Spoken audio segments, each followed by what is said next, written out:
to keep the guys away. That's really gross. There's a rustling sound, and then the phone goes quiet. I vaguely hear a female voice in the background. Then Bryce says something back, muffled. Listen, I need to go. Nate's going to call your parents later. Who was that? I ask. Just someone confirming a project we're working on tomorrow. A nagging feeling slinks up my spine. I start to ask him more, but decide to drop it. I'm whipped. Need some sleep and a hot shower. A moan slips through. Devon, quit, he hisses. Hearing you say whipped and shower is sexy. Stop, now. I cannot get a hard-on here. The guys will never let me live it down. I'm sorry, it's the sexual frustration coming through. Sexually frustrated is an understatement. You have no idea. Okay, I'll behave, but before you go, I have to know, are you going to disappear for another 3 days? Not if I can help it. Quinn knocks lightly and comes into my room with an enormous load of stuff. I better go too. Quinn's here, and I haven't even told my parents about our new deadline. Call me tonight if you can. We say our goodbyes and hang up as Quinn sets up a tack board, dry erase board, and her computer at my desk. I raise an eyebrow but stay quiet, knowing this is how my anal-retentive friend narrows down ideas. Let's rock this shit. I have plans to see Dean in Atlanta this weekend. Envy turns in my stomach, wishing I was able to see Bryce. 5.5 weeks can't get here soon enough. Chapter 10. We spend 3 days going through photos, outlining ideas, and communicating with the members of our teams to gather their notes and share resources. We both finally decide on our diagrams. I'm finishing an email to Shayna when my dad knocks and pokes his head through the door. Dev, Nate called and said you need to check your phone. Bryce is going crazy. Something about a video online. Huh? He shrugs and walks out while Quinn looks at her messages. Oh no. Oh no. Oh no, she chants. What? Dean is livid. Left 3 messages and 5 texts. Oh shit. Oh shit. Oh shit. She shoves her phone in my face. My mouth drops when I open the video from the going away celebration in Rio. A lot of us are dancing around, but the video zooms in on Quinn and me at one point. From the angle, it absolutely looks like we are dirty dancing with the guys behind us. Lucky for me, I look tame compared to Quinn. Her teammate, Hank, lowers his hand rapidly and appears he's spanking her. I remember the whole night, and what really happened was that he almost dropped his beer and used both hands to grab it. That is not at all what it looks like. We are both tagged in the video that is now on Facebook. Bryce is probably shitting a brick.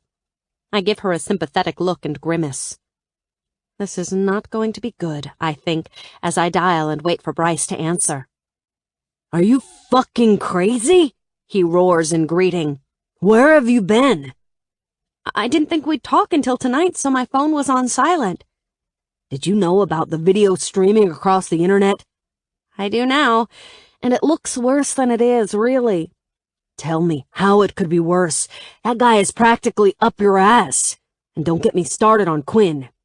Bryce, listen to me. It isn't what it seems. His breathing gets louder, and he growls. Quickly, I explain the night and wait for him to calm down, but my plan backfires, and instead he gets more aggravated. Can you pull this shit down? I untag myself and remove from my timeline. Done. That shit's not cool, Devon. I don't want it to happen again. Are you scolding me? I told you about the party. It was innocent. Quinn wipes a few tears from her cheeks, clearly upset. This pisses me off. And for your information, I already have one dad. Dad? He roars, heat practically coming through the phone line. You think I'm acting like your dad? No, I'm acting like a man who doesn't appreciate seeing his fiancée in a foreign country dirty dancing online. We weren't dirty dancing, I defend myself. Call it what you want, Devin, but I am 1,500 miles away. My physical, emotional, and mental endurance is being tested every minute. Recently, I spent 72 hours in a form of hell. Then I'm graced with you shaking your ass on camera for everyone to see. His words sink in fast, and my gusto to argue deflates. He's right. If the roles were reversed, I'd be livid. This is a battle I cannot win. He's got a valid point. I'm sorry. My voice cracks, and I try to swallow the lump in my throat. Please believe me, I can see how it looks to you, but I'd never disrespect you like that. The last thing I want, especially with you so far away, is to have you mad at me. Finally, his anger subsides a little. Promise not to put yourself in this position again. Yes. I'm not trying to dictate your life, Devin. You're in social situations all the time. I'll deal with the jealousy, but the next time you go dancing in a club, I'd prefer to be with you. Okay. The sound of Quinn's soft crying fills the room, and she face plants into my bed. Bryce, it doesn't seem like things went well with Quinn and Dean. I need to go. Are we okay? Yeah, babe. Call you tomorrow. We say our goodbyes, and I crawl in next to Quinn. Her body quivers when my arms snake around her. We broke up. Because of the video? Mostly. She doesn't elaborate, so I stay quiet, waiting for her to calm down.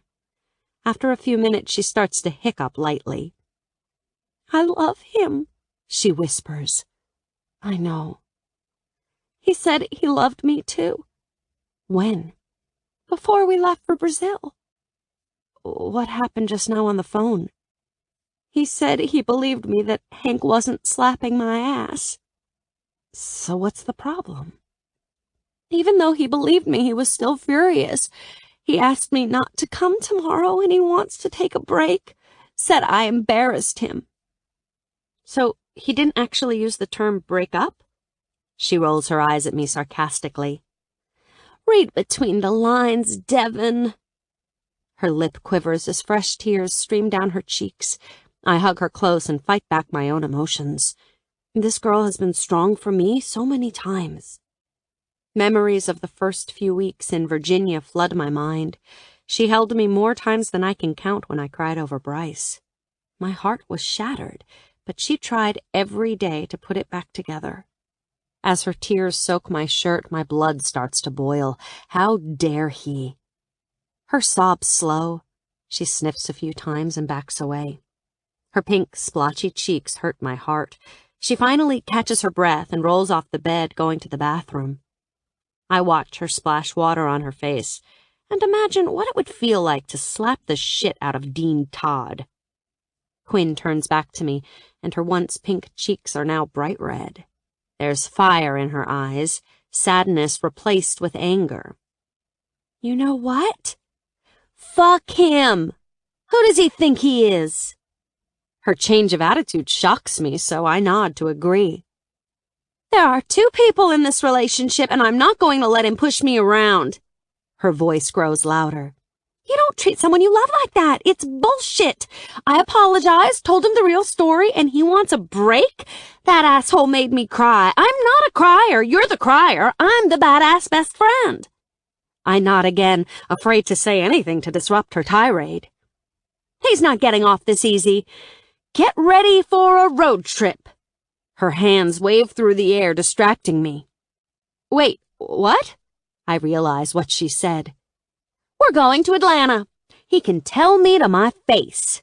Then I can give him a piece of my mind. He told me he loved me and I believed it.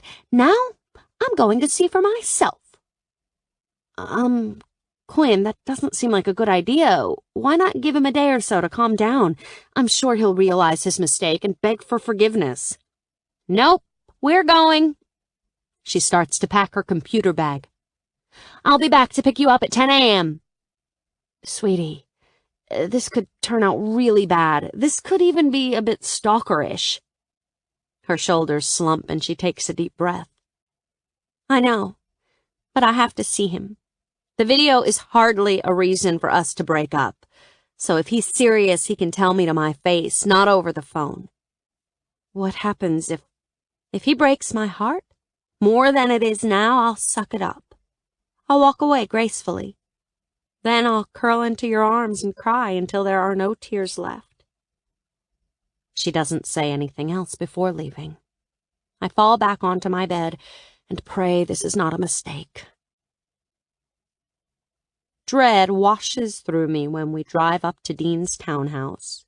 For the 100th time since we left Nashville, I wish Quinn would call him instead of showing up unannounced. His garage is down, so there's no way to tell if he's even home. Originally, he took half a day off to spend with Quinn, but who knows if he decided to work. She practiced her speech the whole 4-hour drive. My phone dings with an incoming text, and I smile. Bryce. For the record, I think chasing after your man is hot. Me. I'm still hoping someone can bail us out if we get arrested for stalking. Bryce. I had money ready, but it won't be necessary. Me. Why? Bryce. Call me when you get to the hotel. You coming or what? Quinn asks, opening my door. No, I'm the getaway driver. She looks at Dean's front door, then back to me, her eyes full of fear. Without words, I know what she's saying. Oh, okay, but I'm warning you now. If he says something ugly, I'll jump his ass. I stomp to his front door and stand to the side. Her hands visibly tremble as she runs them through her hair. All color has drained from her face. She doesn't get a chance to ring the bell because the door flies open and Dean hauls her into his body. His lips crash down to hers and she whimpers weakly. My mouth drops when his hands slide down her waist and hips, hoisting her legs to wrap around him. They disappear in the doorway and I stand there awkwardly. My stomach clenches with a touch of envy because that was fucking hot.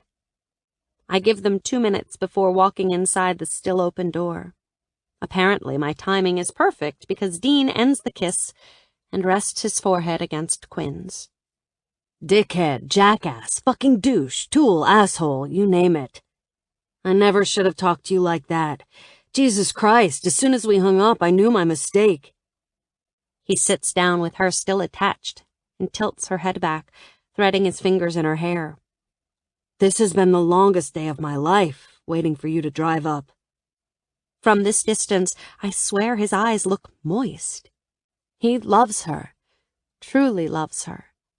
It's written all over his face. How'd you know I was coming? She asks hesitantly. I was coming to you, packed and ready to leave when I got the call. After getting my ass chewed for 5 minutes, Bryce finally let me explain. Then he told me to get ready because the Quinn and Devon duo were in full effect. Dean finally acknowledges my presence with a small smile. It's shitty to upset the woman I love, but it's downright dangerous to upset the woman Bryce loves. I shrug and fight back a grin. He's kind of protective, doesn't like me to be upset. He nods and turns his head back to Quinn, who's biting her lip anxiously. If I didn't get that phone call, I'd have been on your doorstep last night begging for your forgiveness. So, you don't want a break? She whispers. That was a stupid knee-jerk reaction. What about the maturity thing?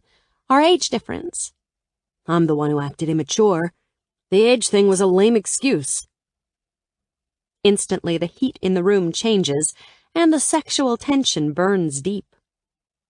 I'm going to go now. Quinn, call me tomorrow. I back toward the door.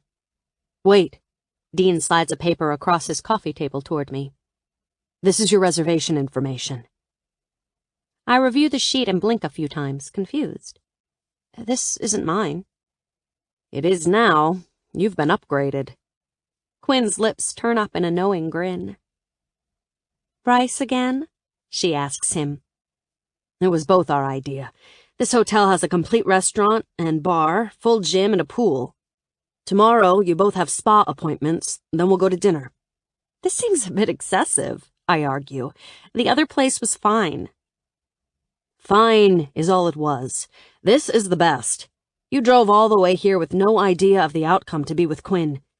That means a lot to me. Not to mention, Bryce suggested I repay you. Quinn throws back her head, laughing. That's putting it mildly. He's a bull, a complete lovesick bull. I see exactly where he's coming from.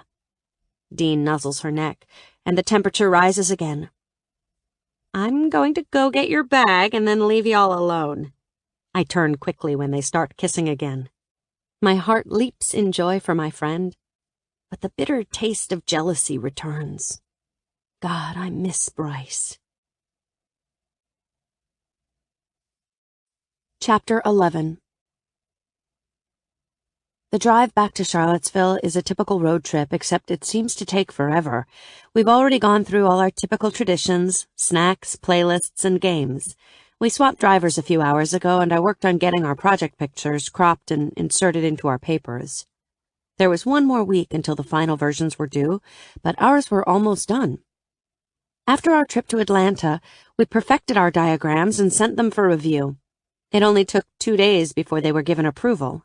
Since then, we worked a few hours each day preparing them. Tonight, they were going to Bill and Shayna for last edits. This makes me more nervous than actually turning them into Professor Grant. Have you spoken to Roxy? Quinn asks, referring to the girl who stayed in our apartment this summer. Yes, the apartment's clean and my car is fine. It feels like a lifetime since we left in May. I know what you mean. So much has happened. Have you figured out our plan yet? What do you mean? You're our planner, so I need to know what's next. She raises an eyebrow and realization hits. It was me who relocated us to Virginia and begged for our readmittance. It was me who suggested we try out for cheer. It was me who wanted an off-campus apartment. It was me who researched the Summer Expo and insisted she apply, too. And now it's me who's engaged. She's right. We need a plan. Why don't you jump in on this one? I've been pretty demanding. I chuckle. It's your turn. You're the strategist in this relationship. I'm the better head cracker. Strategist, huh? Getting our college vocabulary ready?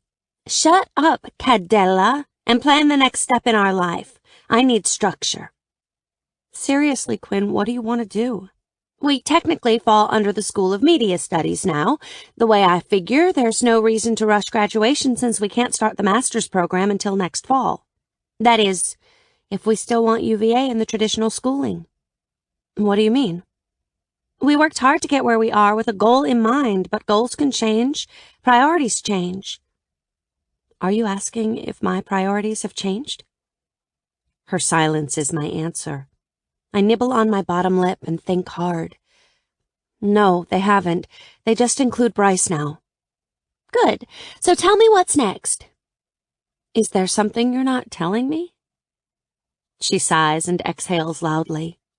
Dean asked me to consider a master's program at a school closer to Atlanta. What did you say? My heart stammers wildly against my chest. I told him I couldn't. In the off chance I don't get accepted at UVA, that's a different story. We sit in silence for a few minutes as her words sink in. I stare blankly out the window, twisting the ring around my finger. Selfishly, the rejection of his idea thrills me. But realistically, she's making a mistake. I think you should reconsider, I blurt out. You would, but my mind's made up. I've already spoken to my parents, too. What happens if I marry Bryce and have to move before we get through the program? She reaches one hand across the seat and clamps it with mine.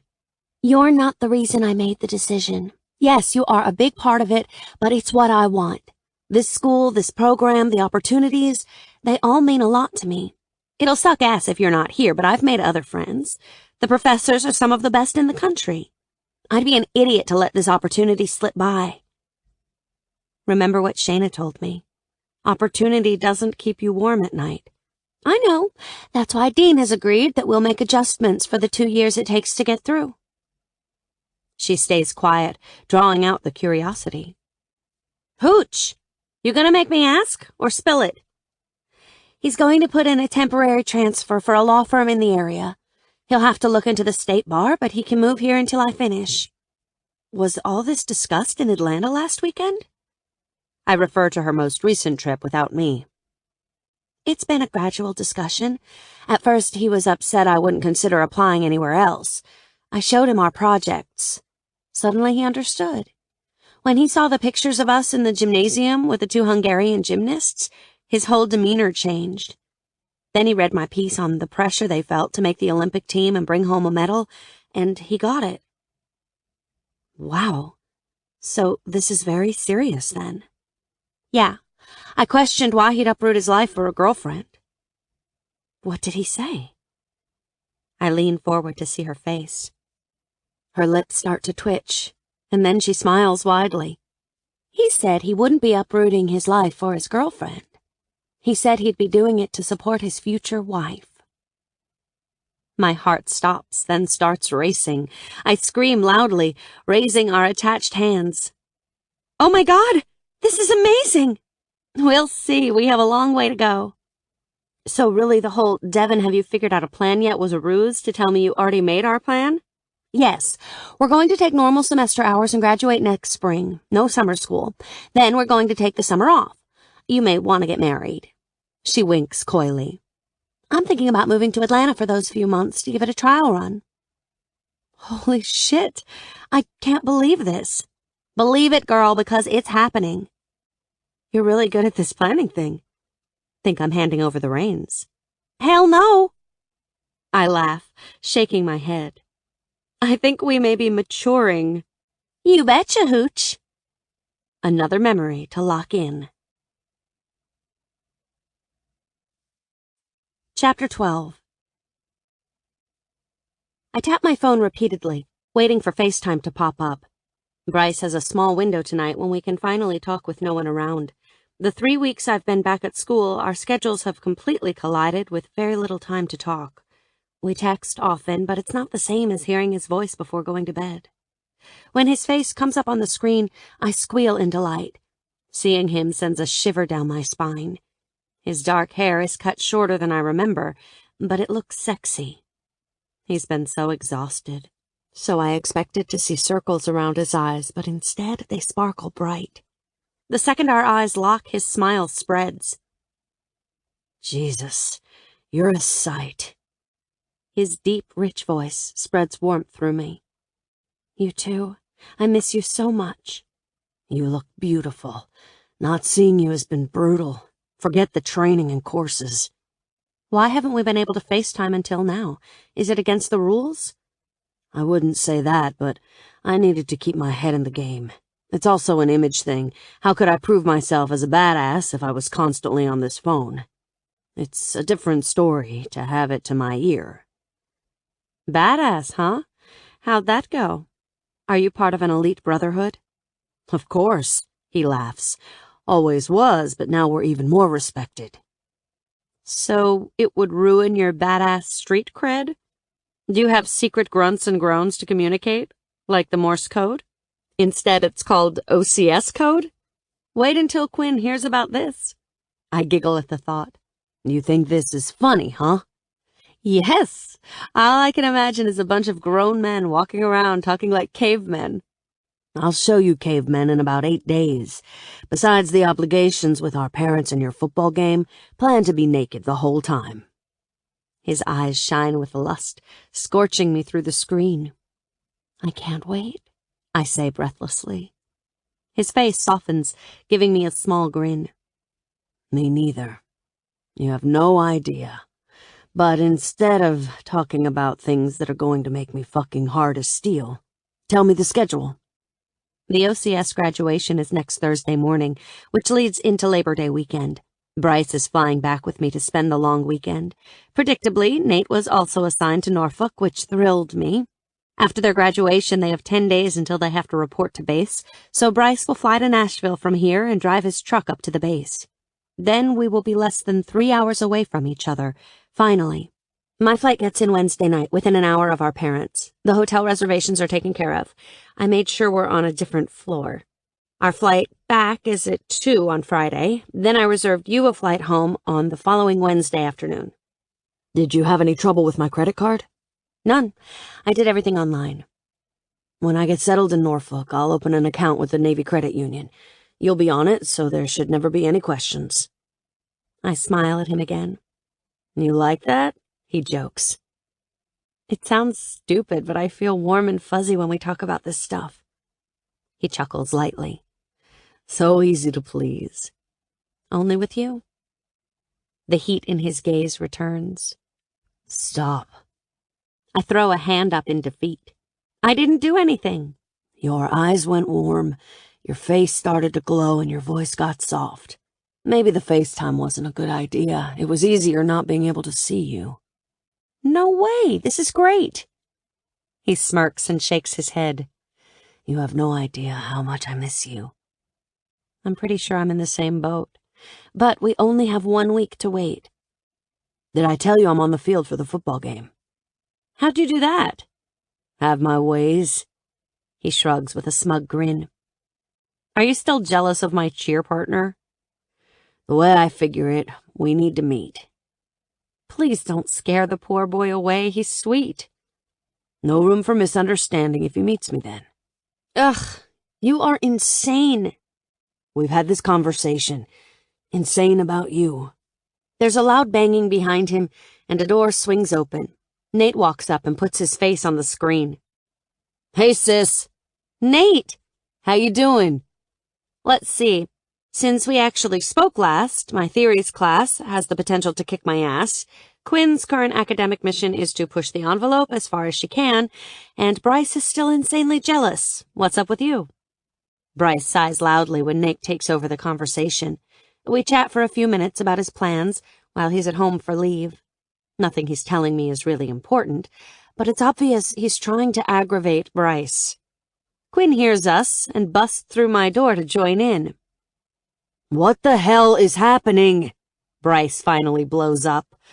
I haven't seen my fiancé in 11 weeks. How did this turn into a fucking group convo? I see you're still as pussy-whipped as ever. Quinn goads him. The scowl on his face sends me into a fit of giggles. She joins in until his expression changes. You wait, Quinn. Remember, I'll be there for 5 nights next week. Payback is hell. If you even think you're going to spout all that lovesick, ooey-gooey shit around here the entire time, I will throw up on you. I'll give you a day, 2 tops, but then you better act like a civilized man as compared to a love-struck boy. Shut it! I really don't need visuals. My brother's mood changes instantly. You all forget this is still my little sister. The banter continues until the guys have to hang up. I discreetly blow Bryce a kiss, and he winks, mouthing, I love you. My stomach flutters with excitement for the rest of the night. It's almost time for me to start counting the hours. No way, I think, as I read through my email again. Is this for real? Professor Grant sent me an email informing me that the university newspaper has chosen one of my papers for an October publication. They're requesting a sit-down meeting with my whole team to ask some specific questions that will be used to complement my work. They've also asked me to provide at least 5 additional pictures. I squeal and grab my phone to send a group text to my family and Bryce. Me. October. The university paper will feature moi. Can you believe it? I'll send more information when I can. The messages come back instantly. Mom. Bring everything to Rhode Island with you tomorrow night. I want to see it all. Dad. Way to go, Devin. Nate. I expect an autographed printed copy when available. Bryce. Beautiful, there was never any doubt. Congratulations. Can't wait to see you to celebrate. Then the messages take a whole new tone. Dad. Bryce, this is a family message. Not sure if you saw, but please refrain from talking about any kind of celebration with my baby girl. Bryce. Raising hands in innocence. Family-friendly message. We'll have a lot to celebrate.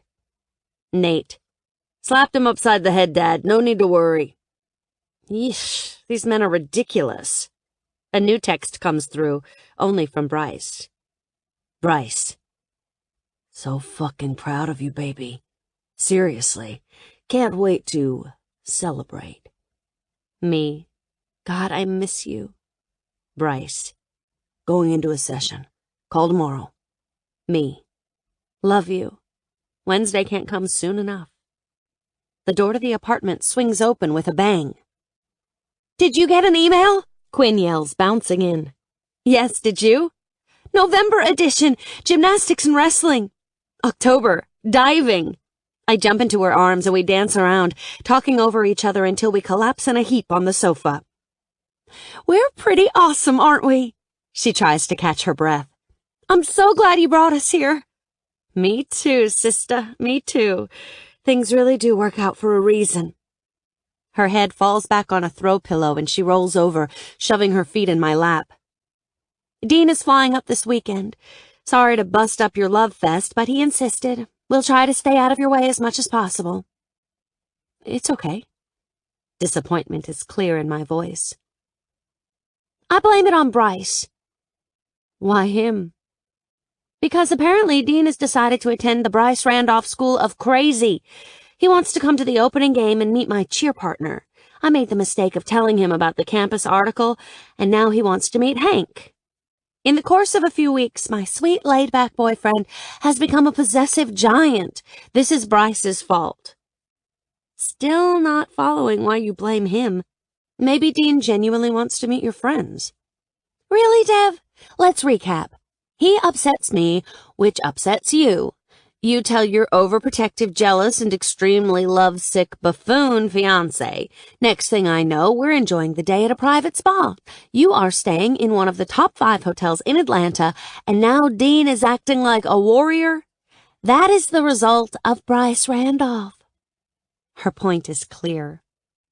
You think he maybe wanted to visit on a holiday weekend? I ask unconvincingly. She raises her eyebrows, and I laugh to myself. This has Bryce written all over it. We sit in silence a few minutes until she pops up like a spring. Oh my God! I have the best idea! What the fuck? You kicked the shit out of me! I massage the ache in my side. Let's get tattoos!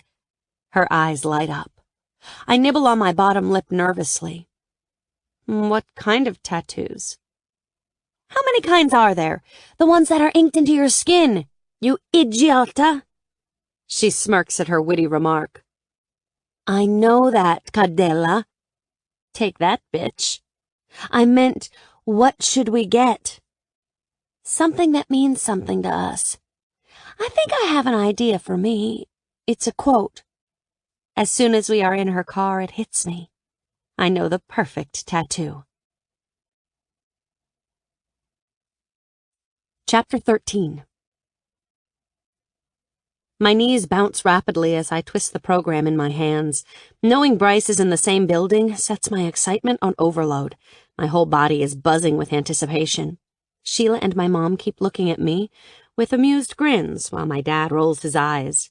They can tease all they want. Due to a flight delay, I missed seeing him and Nate last night.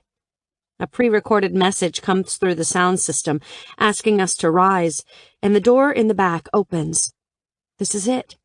Goosebumps break out over my entire body as a large group of men and women march in, all dressed in their dress whites.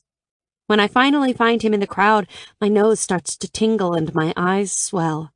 As hard as I try to hold them back, tears fall freely. Sheila shoves a handful of tissues in my hands and sniffs softly. I stand between her and my mom, and we join hands when seated.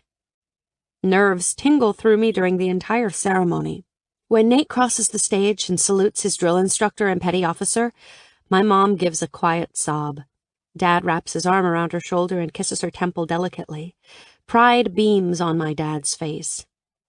Several men and women later, it's my and Sheila's turn to sob. Bryce looks so regal and pristine as he gives his own salute and silver dollar to the men in front of him. When he turns to walk away, our eyes catch for a brief second. The slight twitch of his lip is the only clue he actually saw me. When the ceremony is over, I'm out of my seat and rushing toward the sea of white. Most of the men tower over me as I try to find either Bryce or Nate. There's a soft tug on my elbow, and I turn to see Bryce standing in front of me. His beautiful blue eyes dance, and his face is lit with a huge smile. An embarrassing squeal escapes as I leap into his arms, slamming my mouth to his. Immediately, I'm surrounded by his familiar scent, the warmth of his embrace and the taste of him. Our tongues touch, and he cradles me closer, sucking me in. My blood burns with the need to let him know how much I missed him. Too soon he breaks away and curls a hand on my cheek, locking our eyes. Hey, I finally break the silence. Congratulations. Shit, it's good to see you. He pulls me back into a hug until a throat clears beside us. I look back to see my brother with his arms stretched. Automatically, I go to him.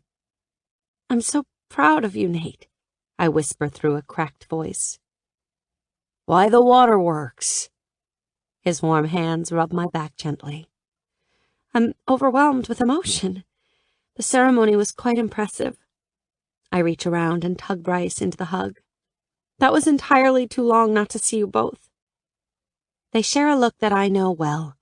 Instead of reminding me that the distance will be a part of our lives, they stay quiet and give me a squeeze. Our families walk up, breaking us apart. A few men and women join our crowd and congratulate the guys. Bryce has already explained that after graduation, everyone disperses around the country. A lot of them will be stationed in Norfolk, but not all. I finally get to meet the other two men Nate and Bryce shared their barracks with, Tommy Betts and Rick Plant. They both attended OCS to transition into officer roles. Tommy Betts is an enormous, muscular black man with a completely bald head. As soon as Bryce introduces me, I'm swept off the ground and into his arms. I yelp at the surprise and brace against his chest. It's about time. Can't wait for my Nicole to meet you, he booms. I glance over my shoulder with wide eyes to see everyone smiling. Nicole's his wife. She couldn't be here because their baby is sick, Bryce informs me. And if you can't tell, Betts is quite affectionate. He sets me down gently and squeezes my shoulder. We're in Norfolk, too. I've told her all about you. I'm Rick Plant. The other man reaches out to shake my hand. I'd give you a hug, too, but I'm pretty sure Bryce might punch me. You'd be right. I'd punch Tommy, but I know he'd crush me. Bryce tucks me back to his side and wraps an arm around my waist possessively. Our parents introduce themselves, and the conversation flows around us about the last 12 weeks and what the guys will be doing at their stations. My eyes wander around the room and focus on a woman watching us closely. She doesn't look directly at me, but her eyes scan the group and land on Bryce. Her gaze travels down him slowly until she sees his hold on me. Instantly, her head snaps up, and our eyes lock. A flash of something crosses her face. Anger? Sadness? Confusion? From the distance, I can't tell, but her face goes hard, and she gives me an evil grin. The entire exchange sends a chill up my spine. She looks away and starts talking to a man and woman who could be her parents. She's also in dress whites, with her hair pulled back in an elaborate bun. I try to read her name badge, but it's too far. Bryce tightens his hand at my hip and leans down. What are you looking at, beautiful? He whispers and kisses my neck softly. Who's that woman? I motion with my head. His eyes travel the room, and it's obvious when he sees her. He swallows hard, and the tendons in his neck visibly tick. A woman who was in school with us. She was staring at you. He shrugs, avoiding my eyes. Bryce. I recognize the look on her face. She's interested in you. Too bad for her. I'm fully taken. Did I tell you how exquisite you look today? He nuzzles my neck. Your attempt to distract me is working, but we'll talk about her later. Nothing to talk about, and I can assure you we'll not be talking later unless you count screaming my name. Heat rushes to my face, and I look around to make sure no one heard him. Nate scowls at us, but otherwise no one is paying attention. I don't mention her again, but the nagging feeling sticks with me. The minute we close the door to our hotel room, I'm in Bryce's arms. His lips claim mine roughly as his hands fist in my hair, pulling me closer. The kiss is greedy, demanding that I give everything I have. Our tongues curl together urgently, soaking in the taste we've both desperately missed. He backs away for a brief second to look at me. His blue eyes glow bright with heat, desire, and primal hunger. My stomach clenches when he crushes his mouth back to mine and moves his hands down my back, cupping my ass. Instinctively, I bounce into his arms, wrapping my legs around his waist, careful not to break our kiss. He walks backwards and turns when he hits the wall, leaning me into it. I want you right now. He swivels his hips into mine. Yes, now. My voice quivers. His tongue licks down the column of my throat, tasting each inch of skin. By the time he reaches my collarbone, I'm panting. My body spasms with anticipation. I'm going to set you down and I want you naked, he commands. When my feet hit the floor, I tear the sundress over my head and slip out of my panties. Luckily, my sandals slide off easily. I reach for my strapless bra, and the heat of his gaze stops me. Let me. One hand reaches behind me and snaps the clasps effortlessly. Once it falls, his eyes turn liquid. Almost 13 weeks. That's how long I've dreamed about this. Your naked body, your lips swollen from my kiss, your hair falling down your back, begging me to thread my fingers through it. Jesus, you bring me to my knees. Sexual energy surges through me, and I jump back into his arms, sealing my mouth to his. I try to pour every emotion I'm feeling into the kiss. My arms and legs crush him, never wanting to let go. He moves again, and I feel the softness of the comforter on my back when he lays me down gently. We break away, breathing hard, and I loosen my grip. Need you, is all I can get out. I bat his hands away when he reaches for his shirt, wanting to be the one to pull it over his head. I'm grateful he changed out of his dress uniform before we went to dinner. The first touch of my hand to his hot skin sends us both scrambling. We can't get him undressed fast enough, and we fight with his clothes. Finally, he hovers above me with his knees between my legs. His eyes lock with mine, and I freeze. Tell me you love me, Devon. I love you, Bryce. One hand plays softly with my hardened nipple, while his mouth clutches onto the other. I bow off the bed into his touch, moaning at the sensation. He goes down my body, kissing slowly until he gets to my pelvic bone and stops. What the fuck is this? He stops, sitting back on his calves. Surprise. My fingers run over the skin where the navel anchor is inked. Shit. You don't like it? I love it. I scrunch my eyebrows, confused. I plan to take my time, worshipping every inch of you, but this tattoo is sexy as fuck. Now I can't wait. He crawls back up my body with energy radiating from his hard stare. One finger slides down my stomach, stopping briefly to rub circles around my belly button. The lower he goes, the faster my pulse races. He finally touches me in the right spot, and I arch into him, groaning. One finger slides easily through my wetness, followed by another. My hips buck into his hand, pushing deeper. He twists them leisurely as his lips brush along my collarbone. The warmth of his breath coats my skin all over, driving me crazy with anticipation. He teases me for another minute, then expertly rubs his thumb over my slit. I whimper in need. Desire coils in my stomach, begging for release. Come for me. Don't hold back. I won't let myself dive into your pussy until I hear you come. Feels so good, I moan. Babe, I need to be inside you. He presses the edge of his palm to my aching clit, moving in a circular motion.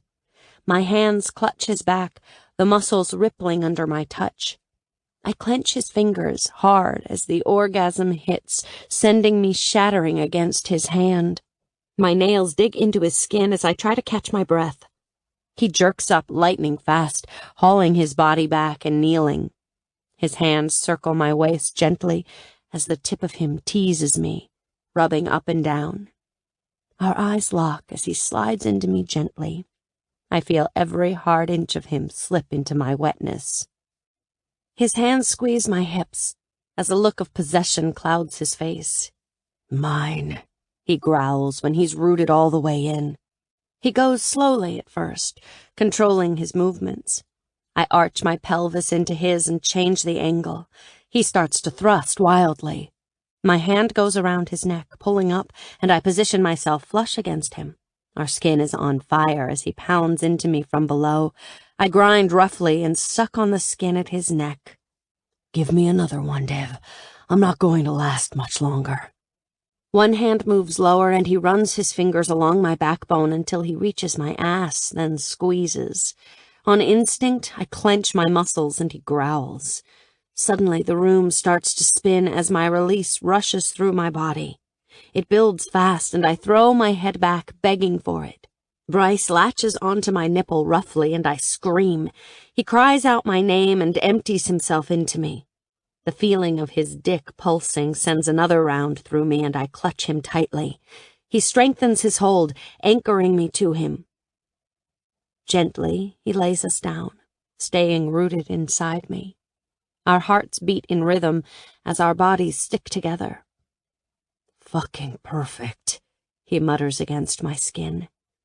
I agree. We stay tangled in each other for a while, before I gently roll him back and reach for his t-shirt. He leans on an elbow and watches me closely. I scan his body and shiver at his toned physique.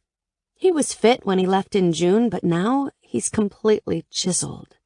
Before moving away, I enjoy running a finger down his breastbone, sliding over his pecs until I skim the defined ripples of his abs. My mouth runs dry when I reach his belly button and the happy trail that leads to his still hard erection. He reaches up quickly, clasping my wrist. Babe, you ready for round 2? I jump back, dislodging my hand, and run to my suitcase, grabbing the box on top. When I crawl back on the bed, he raises an eyebrow. This is a late birthday gift. I hand him the box. Open it. Thought the tattoo was my gift.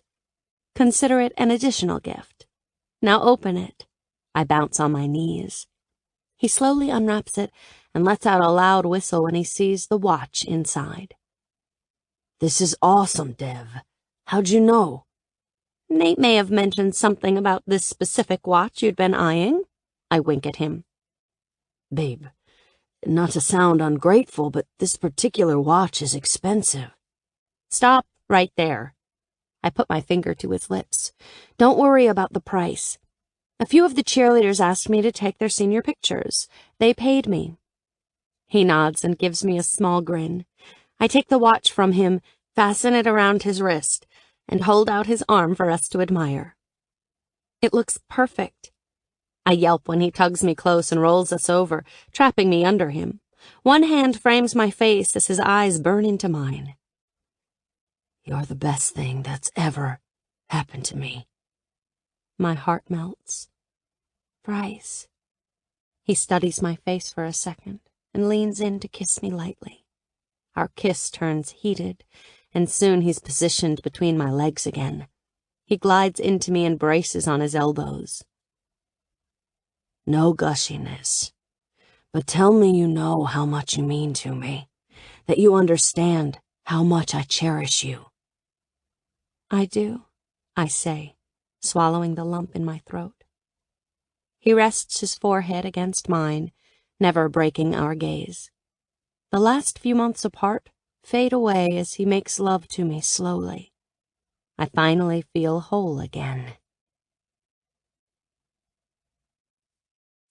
Chapter 14. Stop! I swat Bryce's hand away from my hip, zipping my cheer skirt. Nope.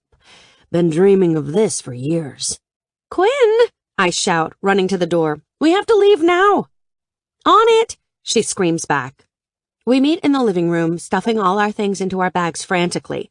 Today is opening day of football season, and we are split into groups to roam the alumni tailgating areas.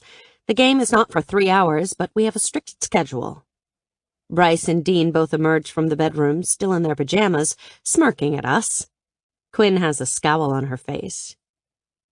Gonna be late. Coach is gonna shit.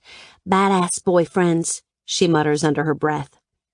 We'll be okay, I try to assure her. I'll drop you off at the team meeting point. She relaxes and gives me a thankful look, then slices her eyes to Dean. You're lucky Devin and Bryce are here. I'd like to rip you a new asshole. Welcome him, he replies nonchalantly. Bryce tries to hide his smirk but fails. I grab Quinn's arm, leading her out of the house before she blows a gasket. Her whole body is tense, the vein in her neck ticking. Once we get into my car, I brace for the impact. He's fucking crazy! He's on the sidelines today with Bryce. That's what has you in a tizzy? I question her. That and the fact that he went into my email, introduced himself to my team, and invited them all to brunch tomorrow. He sweet-talked everyone, telling them how proud he was for our success and saying he wanted to treat us to a nice meal. He went into your email? I left my computer open when I took a shower last night. That's not the point. He's doing this so he can meet Hank. Is this not the most embarrassing thing you've ever heard of? I think you may be overreacting. Dean's very charming, and he probably genuinely wants to meet your friends. Her head spins toward me with a look of horror. She reaches to feel my forehead and then pinches my arm hard. What the fuck? I slap at her hand. Are you sick? No, I'm trying to be a voice of reason. Who cares if he meets them? You've met his friends.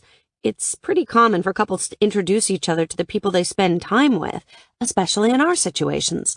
Long-distance relationships, traveling abroad, etc. I'd chill if I were you. Her lips split into a scary grin. Okay, Devin, I'll chill. Let's pick this conversation up in a few hours. We pull up to our group meeting spot and luckily find a place to park so I don't have to drop her off. Our coach splits the groups up, and we make our way around campus for meet and greets and pictures. 2 hours later, we meet back at the authorized entrance to the field, and I'm surprised to see Bryce leaning casually against the brick wall.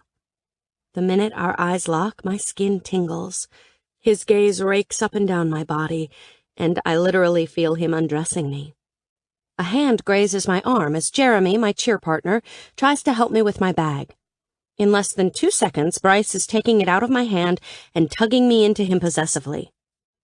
Bryce Randolph, Devin's fiancé. He extends his hand.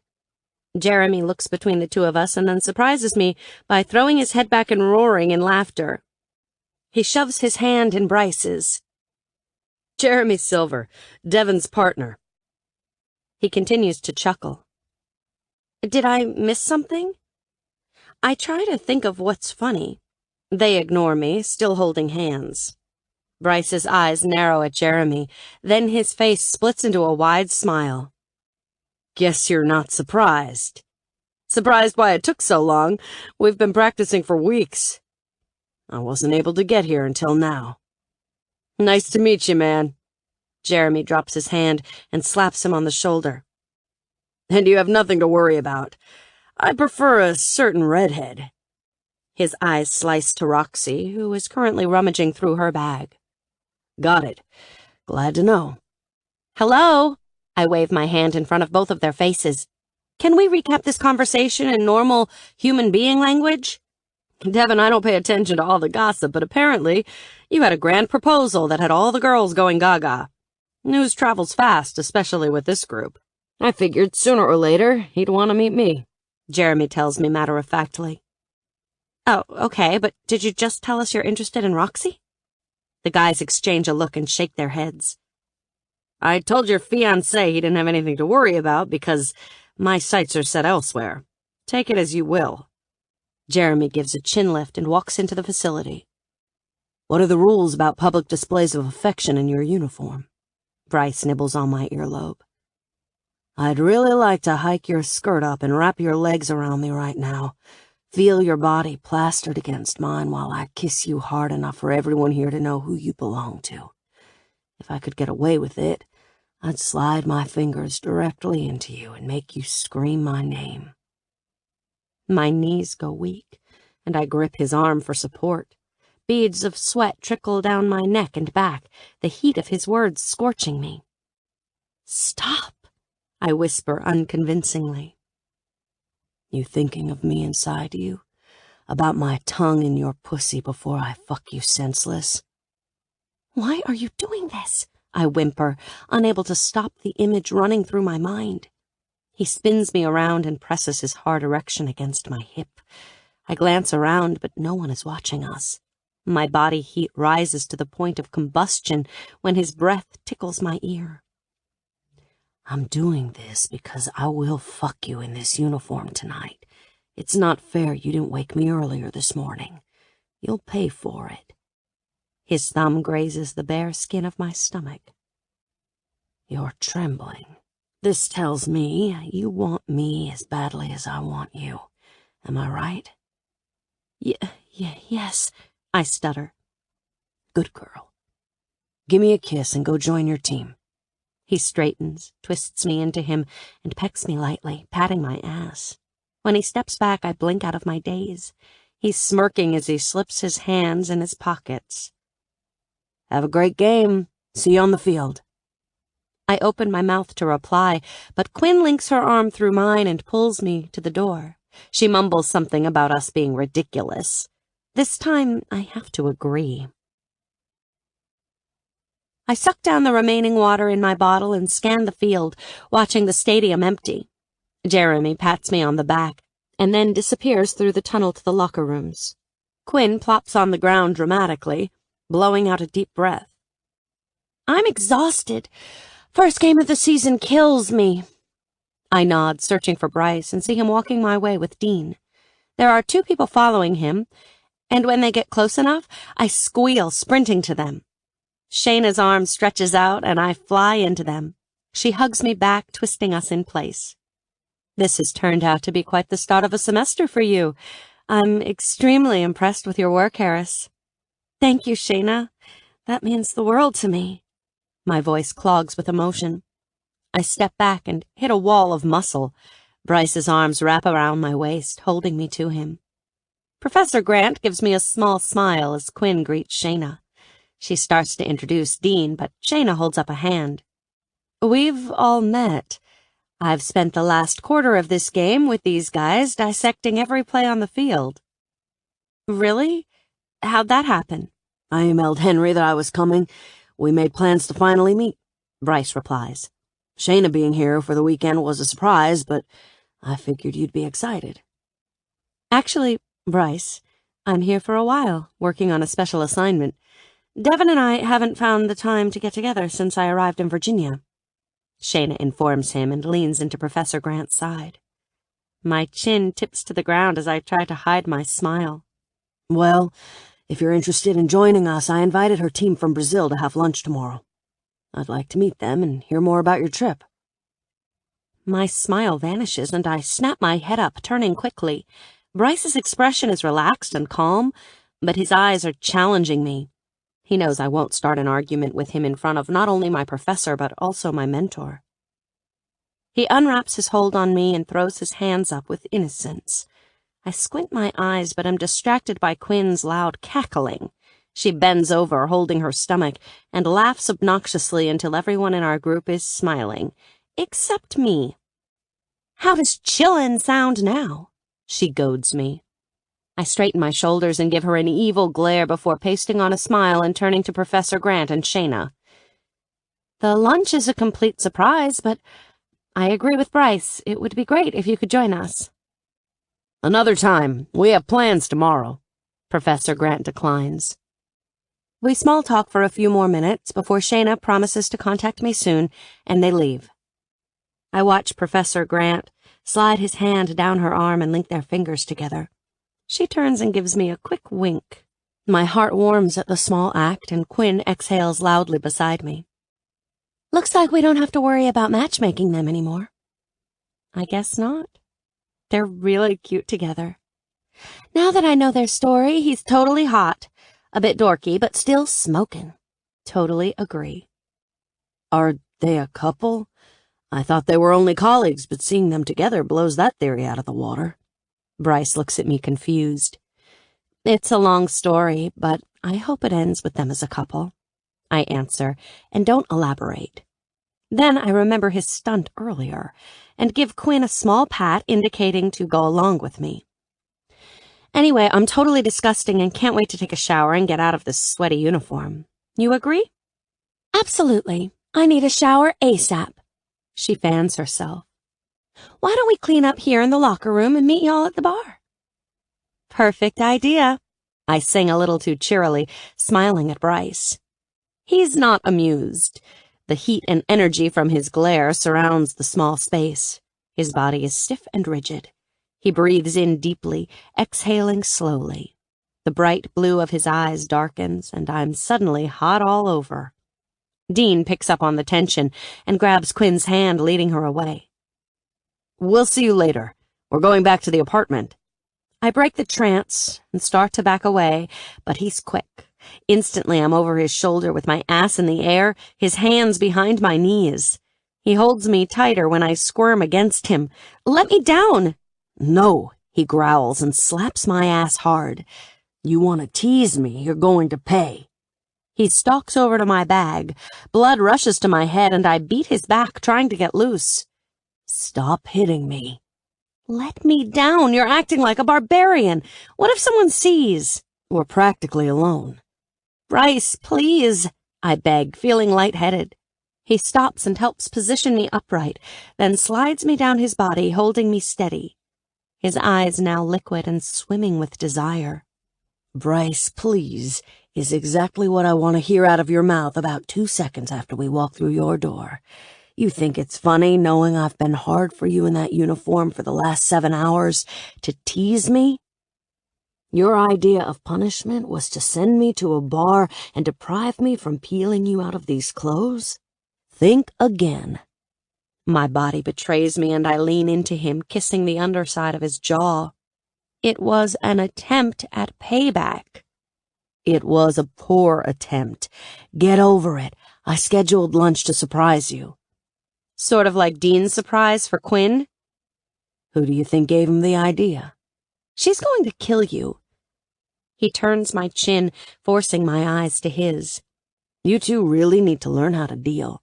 I can't speak for Dean, but I truly want to meet these people. Learn more about them. Tell them about me. I'd like to know you have a thick support system while I'm so far away. You've explained they will most likely be in your life for the next few years. Let me get to know them. The scorching sexual tension from earlier is replaced with a deeper intimacy as he speaks. My arms wrap around his neck as my cheek lands on the hard planes of his chest. It's times like this that I forget we have so many differences in our lives. It never crossed my mind you'd like to meet Eric, Kenny, and Crystal, but when you put it rationally, I want to meet the people you work with, too. You will soon. He pulls me flush against him and kisses my hairline. An idea pops into my mind. The field is mostly deserted, and the stands empty. I know the athletic facilities are probably thinning out as well. What are you thinking, beautiful? You really dreamed about having sex with me in this uniform? Oh, yeah. As soon as we get home, it'll be a reality. Why wait? What are you saying? Why wait? I repeat. Let's do it here. He studies me, and I don't flinch at his hard stare.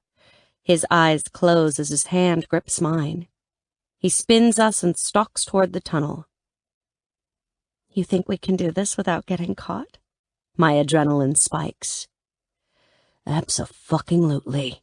He looks at me and winks. Trust me. I do. Always. Chapter 15. Bryce and I walked through campus hand in hand, talking about my course load and upcoming projects.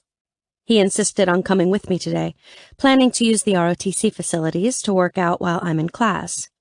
He carries my bag, chatting as if this is normal, but I'm uneasy. Girls' heads turn when he passes by, and mouths drop.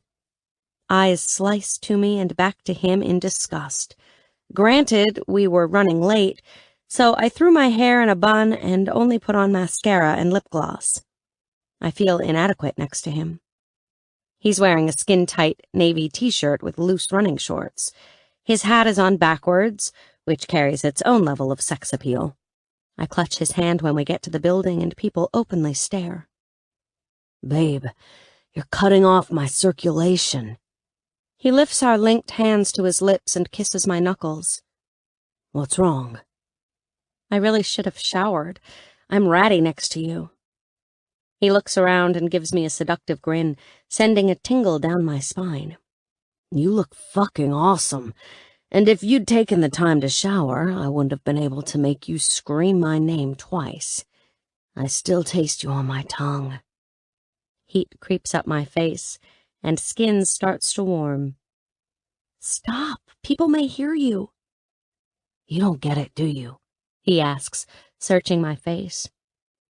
If I wouldn't have fucked up, this could have been our life. Waking up together, walking to class, kissing goodbye. All of it. You'd have been in my bed and me in yours for years at UT. I want those memories, so give me a little here. I'm trying to fit those years into a few days. When I'm on shift and you're in class, I want to visualize exactly where you are. For a brief second, his eyes swim in pain, then clear, filling with undeniable love. I lean into his touch, trying to control my racing heartbeat. Why do you do that? Why do you say the sweetest things, making me want to cry and jump you at the same time? Because I'm talented, he whispers against my lips. His phone buzzes in his pocket, but he ignores it. You may need to get that. Whoever it is can wait. The phone buzzes again, and he takes it out, glancing at the screen. Annoyance flashes across his face as he hits ignore again. Curiosity piques, and I'm about to ask who it is when he dips down to kiss me quickly. Be back to pick you up here in 3 hours, Devin. He walks away with my eyes pinned to his ass. Crystal comes over and ushers me into the building, laughing the whole time. I sink into the seat and blindly go through the motions of arranging my laptop. Bryce is really nice. You're a lucky girl. She points to my ring. He's also got great taste. I am pretty lucky. If you'd have told me a year ago that this would be my life, I'd have called you a liar. We weren't exactly on speaking terms. Her breath hitches, and her chin starts to tremble. She looks away and wipes her eye quickly to catch the tear that leaks out. Hey, I reach for her hand. Did I say something? She looks back, and I recognize her expression too well, the look of heartbreak. I was engaged once. Well, probably not by society's standards, but to us it meant something. Morgan didn't give me a ring, but promised me one as soon as he had the money saved. Her voice breaks. What happened? I ask softly. I'm an idiot and forced him away, but at the time it was the best decision. She shakes her head and lets out a cruel chuckle. What a load of bullshit. That's what I've been saying for so long, it now spews out automatically. The truth is, I was a prima donna princess who was scared of Mommy and Daddy.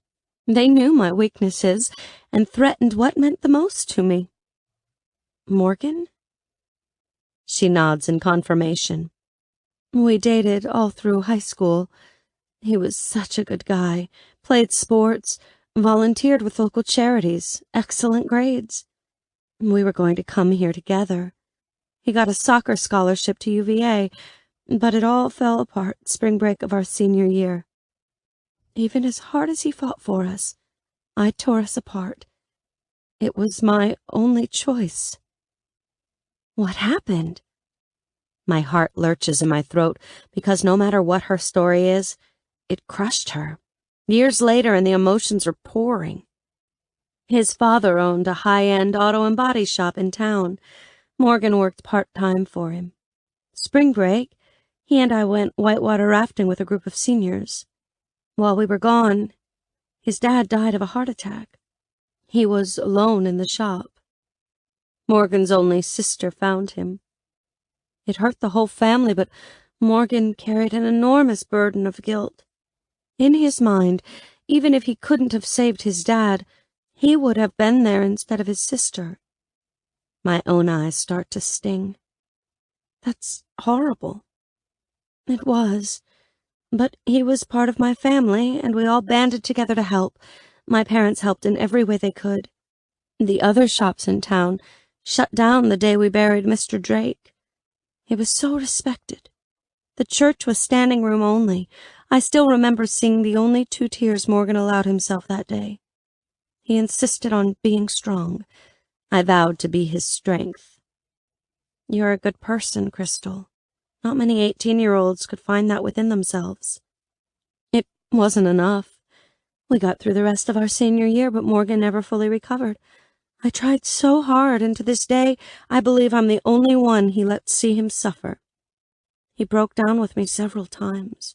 It was crushing. But I never allowed myself to break. He needed me, and ultimately, that's why I left. She takes a deep breath and pulls some tissue from her purse, handing me one. We were supposed to leave and come to Charlottesville in August. He started acting cagey. Our time together became limited because he worked longer hours in the body shop. Finally, he told me he was staying home to take care of the family business until he felt they could hire someone trustworthy enough. He also wanted to be with his mom a bit longer. I was crushed but supportive. It was my idea to stay with him, but my parents threw a fit, and they were largely vocal about it. My dad tried to reason with us, but we stuck with our decision, until one day, Daddy threatened me with the largest ultimatum of my life. Either I break things off and go to college, or he'd blackball the Drake family garage. They'd lose everything. Usually this is the part of the story where people roll their eyes because it's so cliché. I'd never mock you, I assure her. The threat wasn't only a threat to the Drake family. It would affect so many people, but eventually it would kill Morgan. The family business was well respected, but most of their clients came from referrals. My dad is in insurance and sent all his clients to the Drakes. If they lost Dad's referrals, then Morgan and his mom would have to let staff go. That would start an avalanche of problems that would devastate Morgan. He already felt so much guilt, so I told him I was leaving without him, and that it was best if we ended things. He let you walk away? Yes. I said some pretty ugly things to convince him this was my decision. I used words straight from my father's mouth that I knew would shatter any hope of a future relationship. I told him I couldn't be linked to a grease monkey for the rest of my life. My goals had changed. He had nothing to say after that. Was that the last time you saw him? That was the last time he saw me. I'd get up at daylight and drive to the park across from his shop. I'd sit for hours after he opened and watch him work. It was pathetic. The week after I broke it off, his mom cornered me at the grocery store. She was livid, but once she was done reaming me, her pain was evident. I promised to stay away and never hurt any of them again. Then I went home and made arrangements to come to school the next week. I started summer B classes. The academic band-aid to extreme heartache, I say confidently. I know that maneuver very well. You do? Yeah, I left Nashville with the same broken heart you suffered. But it worked out, obviously. Not without years of pain. I know about years of pain. Her eyes glisten again. It's none of my business, but what about your parents? I practically severed my relationship with my dad the day I drove away. He's an arrogant asshole who thinks I'll see his logic when I get my degree and start my career. My mom has spent the last 3 years apologizing. She tries to reason with me that he was trying to do what was best. But it's pure bullshit. The only way I could be so stubborn is to stand on my own 2 feet. I am completely financially free of them, so they have no say-so in my life. Jesus, you're my hero. That's incredible. It gets lonely. I don't socialize much because I'm married to school and work, but no one will ever have the power to control me again. Morgan's shop now has 2 locations and 3 managers. They're doing amazing. That's what matters. Crystal, Bryce flies out tomorrow night. I opted not to be on the travel team this year for cheer, so I have a free weekend. Plan on coming over to have drinks with Quinn and me. I'll tell you my story. My tale involves a pregnant fling, a fake engagement, and a lovesick teenager who had a crush for 6 years. Her lip tips up in a small grin. You're on. The professor comes in and starts a video, and my mind starts to wander. First Shayna, now Crystal, both gave up the love of their young lives. After finally having Bryce in my life, I'm pretty sure it would destroy me to lose him.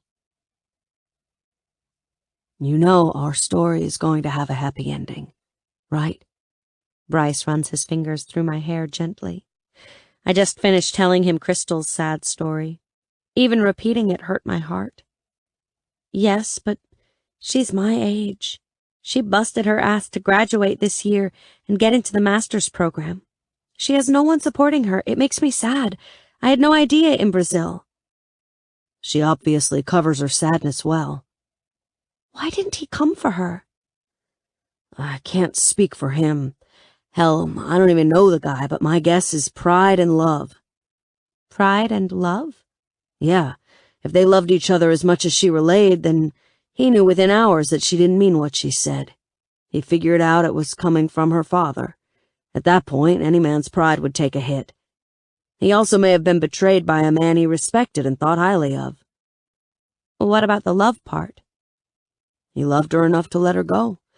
His role in life changed. He was trying to take care of his family. But she was his family. Maybe so, but she was going to give up an opportunity for a college degree for him. He was looking down the barrel of an unknown future. Learning the everyday business of his dad's shop was going to consume him. He figured it out and let her walk away, knowing he was doing what was best for her. Pretty much, he was as selfless as her. That's a complete tragedy. Would you let me walk away? He doesn't answer, and the silence stretches until I become uncomfortable. I roll to the side and see him staring at the ceiling, his face blank. Bryce. I honestly don't know what I'd do in that situation. In my mind, we had our own tragedy. It still kills me that if I'd have come to you and told you my feelings, we may have been together. That's something that will stay with me forever, but at the time I thought it was for the best. I put my head back on his chest and feel his heart racing. Talking about the 1.5 years I spent avoiding him always puts him in a somber mood.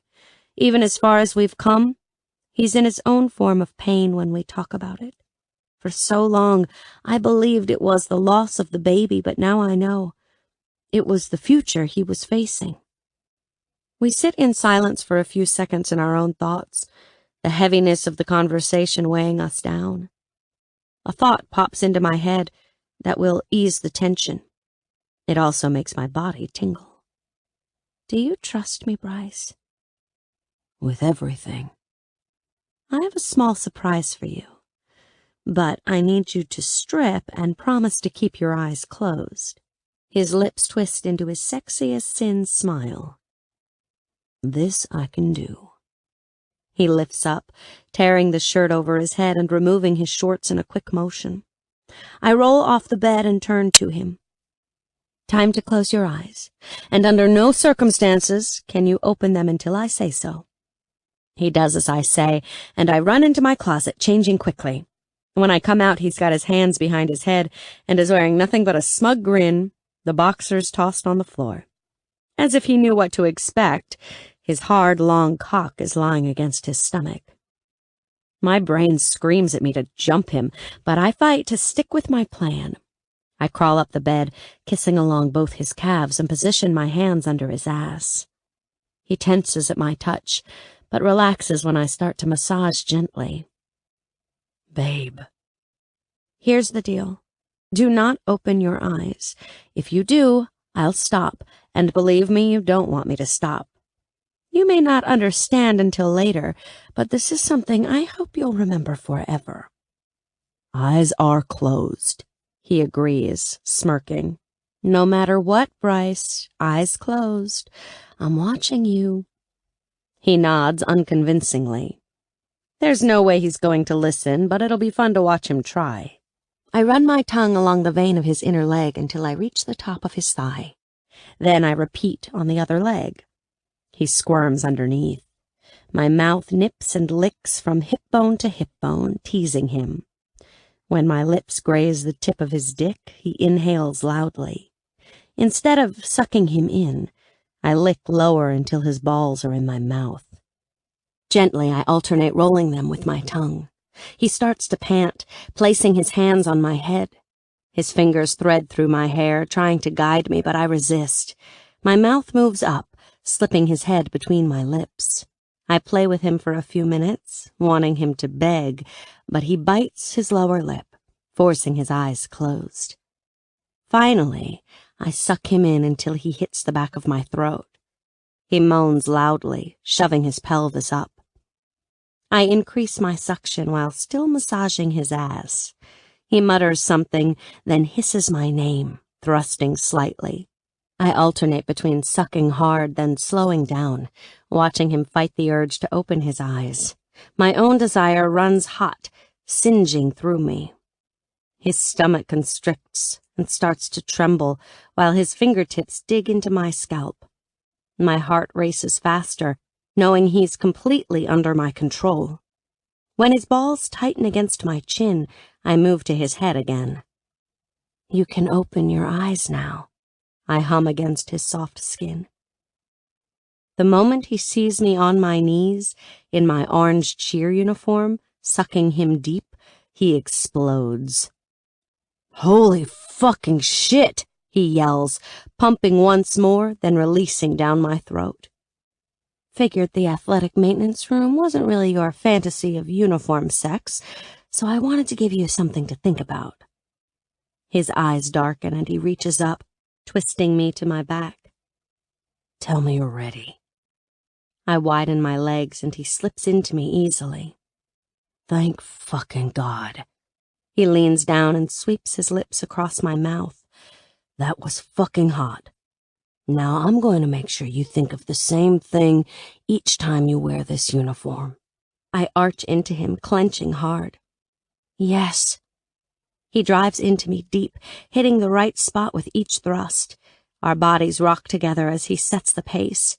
My hands glide up his back, then grip his neck, pulling his mouth to mine. I kiss him slowly, running my tongue along the seam of his lips, then nipping lightly. He swivels his hips and then stops, pushing flush against me. My legs wrap around his waist and he leans back, grinning. Then he starts to move, this time rougher, going as deep as he can. His strokes intensify and I close my eyes, feeling each sensation as he moves inside of me. The pressure builds low in my stomach, and I loosen my hold on his neck, moving my hands to his back. He reaches between us and grazes over my sensitive skin, setting me off. My eyes fly open and lock with his. Then stars cloud my vision as waves of pleasure roll through me. He slows his movements, but doesn't stop as I come down from my high. He lays his forehead against mine and holds our stare. His eyes shine bright as love pours out of him. "You own me." I nod, hoping my face tells him the same. Chapter 16. I walk anxiously into the coffee shop and look around for Shayna. It's been a few weeks since I saw her at the football game, and her call to meet came out of the blue. She didn't specify what she wanted to talk about, and I didn't care, because seriously, who would decline a meeting with Shayna Willis? She gives me a small wave from a back booth. Her smile is so bright it's contagious. When I get to the table, she bounces up and throws one arm around me. "Hi there," she practically sings. "Thanks for meeting me." "Always," I answer. "You look nervous," she observes, sitting down. "I can't help it." "Isn't it time you start to get comfortable with me?" "It's not really that, but A part of me can't believe I know you. 3 months ago, I'd get drunk and pretend to interview Quinn, doing my best imitation of you. Now we're having coffee. It's surreal. Stop, she tosses her hands up. There's nothing special about me. I can't take that shit. Okay, I'll try to behave. A waitress comes over and takes our order, clearly recognizing Shayna. When she delivers our drinks, her hands are shaking. I raise an eyebrow to Shayna, who hides her grin. I have to admit, there are several reasons I asked you to meet me. Okay? Henry said you approached him about your classes next semester. He thought I may be able to help you with your schedule. Really? Well, there's obviously not much we can do about the required courses, but maybe I can help answer any questions. Thanks. Also, we have a week to make any changes and additions to the submission for the university paper. I thought I'd have the team over to my apartment this Sunday. Henry's agreed to join us. We don't have much to cover since it's basically perfect, so it'll just be a last-minute run-through. My face falls as my stomach drops with disappointment. She notices and her smile fades. I'm supposed to visit Norfolk this weekend. Bryce has been there for almost a month and I haven't been yet. There's a big party on Saturday. I'm not scheduled to come home until early Monday morning. Her eyes fill with understanding, then turn soft. We'll do it another time. No, don't cancel because of me. If you need me, I'll call.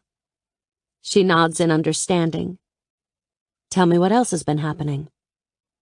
For me, things are great. Busy, but great. Have you set a wedding date? No, we haven't really mentioned it. She freezes, mid-sip of her coffee, and looks at me strangely. Her face is full of questions, but she stays quiet. It hasn't come up in a while, I say defensively. We've both been busy, and his schedule is erratic. Between cheer, classes, homework, and the feature article, we haven't really talked about it. She stays quiet, but there's disappointment written all over her. Why does it seem like you disapprove? I'm sorry, she says softly. It's none of my business. What's none of your business? I'm thinking like a lovesick puppy. I'd have thought you'd be looking at china patterns and honeymoon destinations. I was wrong earlier. She's not disappointed. She's sad. I forget that I've lived a lifetime beyond yours. If I had a ring on my finger and a man who loved me as much as Bryce loves you, we'd be in front of the Justice of the Peace the day after he proposed. Her voice is hollow, and for the first time ever, I notice sorrow in her eyes. You've hardly lived a lifetime, Shayna. You're only 34, I tease, trying to lighten the mood. She tips her lips up in a pathetic attempt at a grin. Is this about Professor Grant? I ask cautiously. She looks around, scanning the area. Satisfied no one is within hearing distance, she exhales loudly. I fucked up, Devon.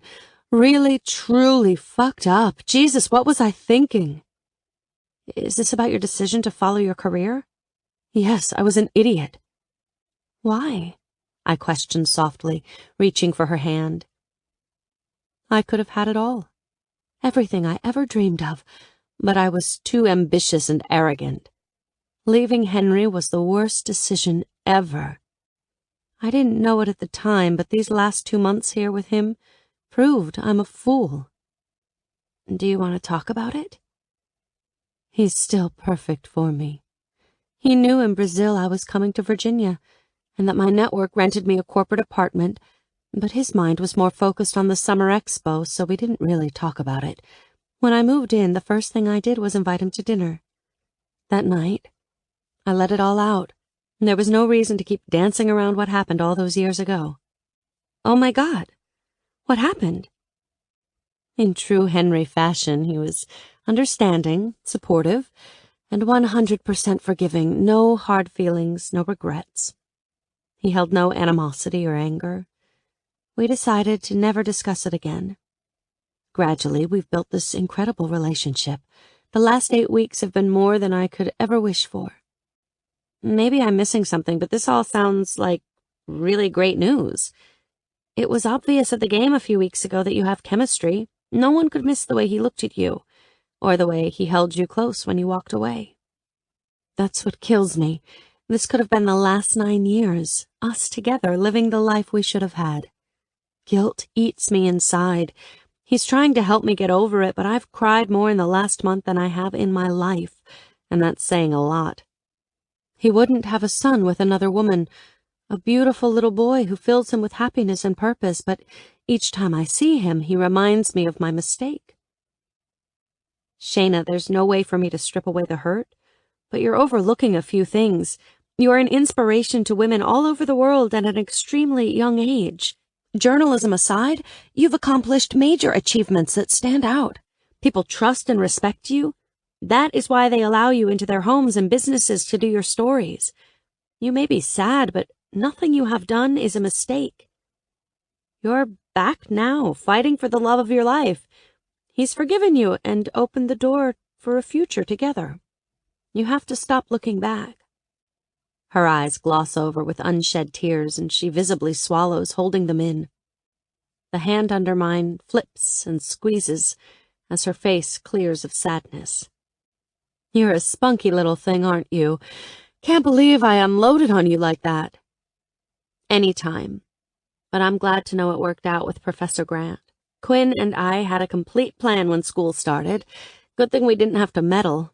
That could have gotten embarrassing. Dynamic duo, huh? Trying to sprinkle love on everyone? Something like that. You do know that you can never, ever take another one of Henry's classes now, right? You know too much. I smile and nod. Good thing I already had him for my courses then. Enough heavy stuff. Let's talk about your next and final semester. She smiles widely, her mood changing completely. We go over my class options, and she openly gives me her opinion on the courses. I make a mental note. This weekend, Bryce and I are going to discuss our wedding. It's time. Chapter 17. My heart sinks when I spot Nate, not Bryce, leaning against his truck in the hotel parking lot. He pushes off and meets me at my car, helping me out. Hey, sis. Hey, how are you? Wiped. Long day. Actually, long week. Glad you're here. He reaches in my back seat to get my bag. Bryce got caught up with a last-minute project. He sent me to get you. Everything okay? Yeah, but he couldn't call and didn't want you to worry. So I came to get you checked in. I can take you to base. He'll only be about an hour. Let me get changed. Absolutely. He throws his arm around my shoulders and ushers me inside the hotel. Once we get the keys and get into the room, Nate drops my bag on the floor and falls across the bed. Get ready. He closes his eyes, using his hat to cover his face. I change quickly and then sit on the bed, nudging his arm. Can I hold your phone? I'd like to forward a few of the pictures we took from the graduation to myself. I keep forgetting to ask Bryce to send any. Thought it may be nice to get a few framed. Sure. He unlocks his phone and hands it to me. I scroll through and send a few to myself, hoping the quality is good enough to upload. I freeze when I come across one of Bryce and the girl from the ceremony. He has his usual grin, but she's smiling brightly, her face glowing. Her head is tilted and leaning on his shoulder in a more than platonic way. My heartbeat speeds and thumps against my chest.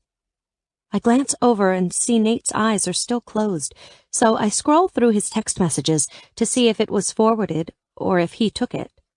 Because if he did, I'm going to have a whole lot of questions. The text was sent the night after graduation, when Bryce and I were already back in Virginia. The name is saved under Liza, and the caption reads, "Love this picture of the two of us. We make a great pair." She sent it to Bryce, too. I lose my breath momentarily, then grow slightly dizzy at the implication. Does she know about me? And what does she mean by, "we make a great pair"? You about done? Nate startles me, and I click out of his messages. If you're tired, we can stay here. I'm fine. He gets up and pats me on the head. Let's get your ass to Randolph. He's about to crawl out of his skin. His words do little to reassure me, but I decide not to put him on the spot. I'll ask Bryce about this girl later. For now, I try to play it off. It has been almost a month since we've seen each other. He cuts his eyes to me and shakes his head. My excitement builds when we get onto the Navy base, the unease from earlier lifting. As we drive, he points out the main buildings. When the ships come into sight, my eyes almost pop out of my head. It's beyond incredible. Nothing could prepare me for the sheer size and magnitude of these vessels.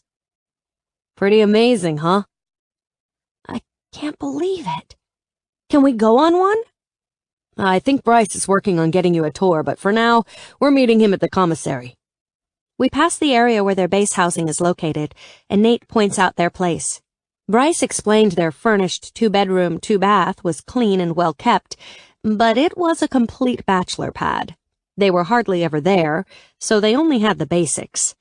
It was a quick decision to live on base for a while, getting used to their new roles, but they had their name on a wait list for a townhome nearby.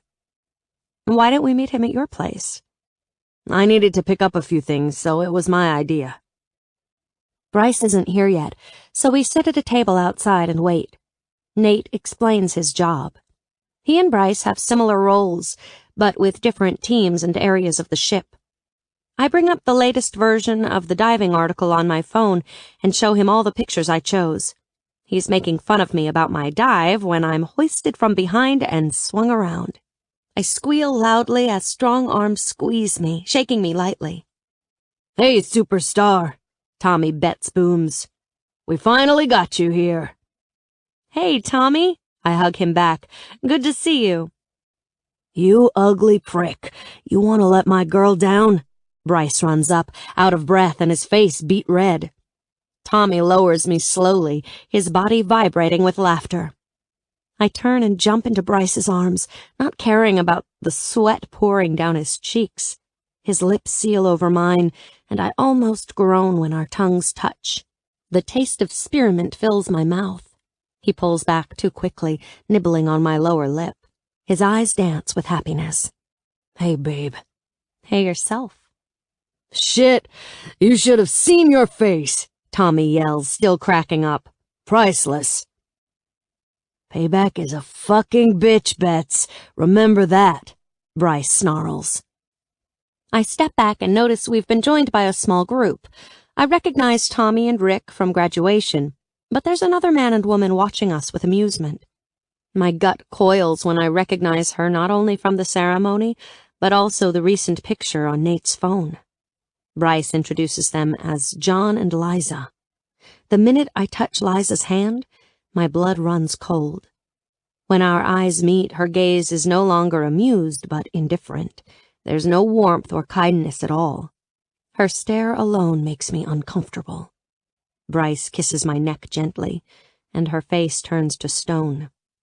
Stop, you dipshit! Nate slaps the back of Bryce's head. I'll say it again. She's still my baby sister. Anyone not paying attention would miss it, but I don't. Liza's eyes slice between Nate and me, then land on Bryce. Bitterness pours from her gaze. She catches me watching and holds my stare. How was your drive? Bryce wraps his arm around my waist, oblivious to the silent show between Liza and me. Great. Why are you all sweaty? Tommy and Rick start howling again. John joins in. Dickhead over here. Bryce motions to Tommy. Left me behind. Thought it would be funny to make me run. You running wasn't the funny part. It was watching your face in the rearview mirror when I told you I'd get to your girl first. Hardy har har. Told you. Payback's a bitch. We may find ourselves too busy to come to the party tomorrow. Tommy's dark face pales, all humor gone. Man, Nicole will kick my ass if you two aren't there. I'm feeling a sharp pain in my calf. Bryce bends over dramatically, rubbing his leg. He's joking. Of course we'll be there. I slap his shoulder and smile at Tommy. Aren't we celebrating a birthday? TJ's going to be 1 next week, but it'll be small. We'll have a family party next time our folks can get here. Looking forward to it. Did Bryce talk to you about our favor? he asks nervously. Sure did, and I'll be there early to get the family shots. When Tommy found out about my love of photography and saw some of my pictures, he asked Bryce if I'd take some pictures of his son TJ and their family at the party. They've never gotten formal family portraits, and Nicole really wanted some nice shots. I agreed immediately. I smile sweetly and look directly at Liza. Her face is twisted in confusion. You guys want to grab a beer? Rick asks. Not us. We've got dinner plans. See y'all tomorrow.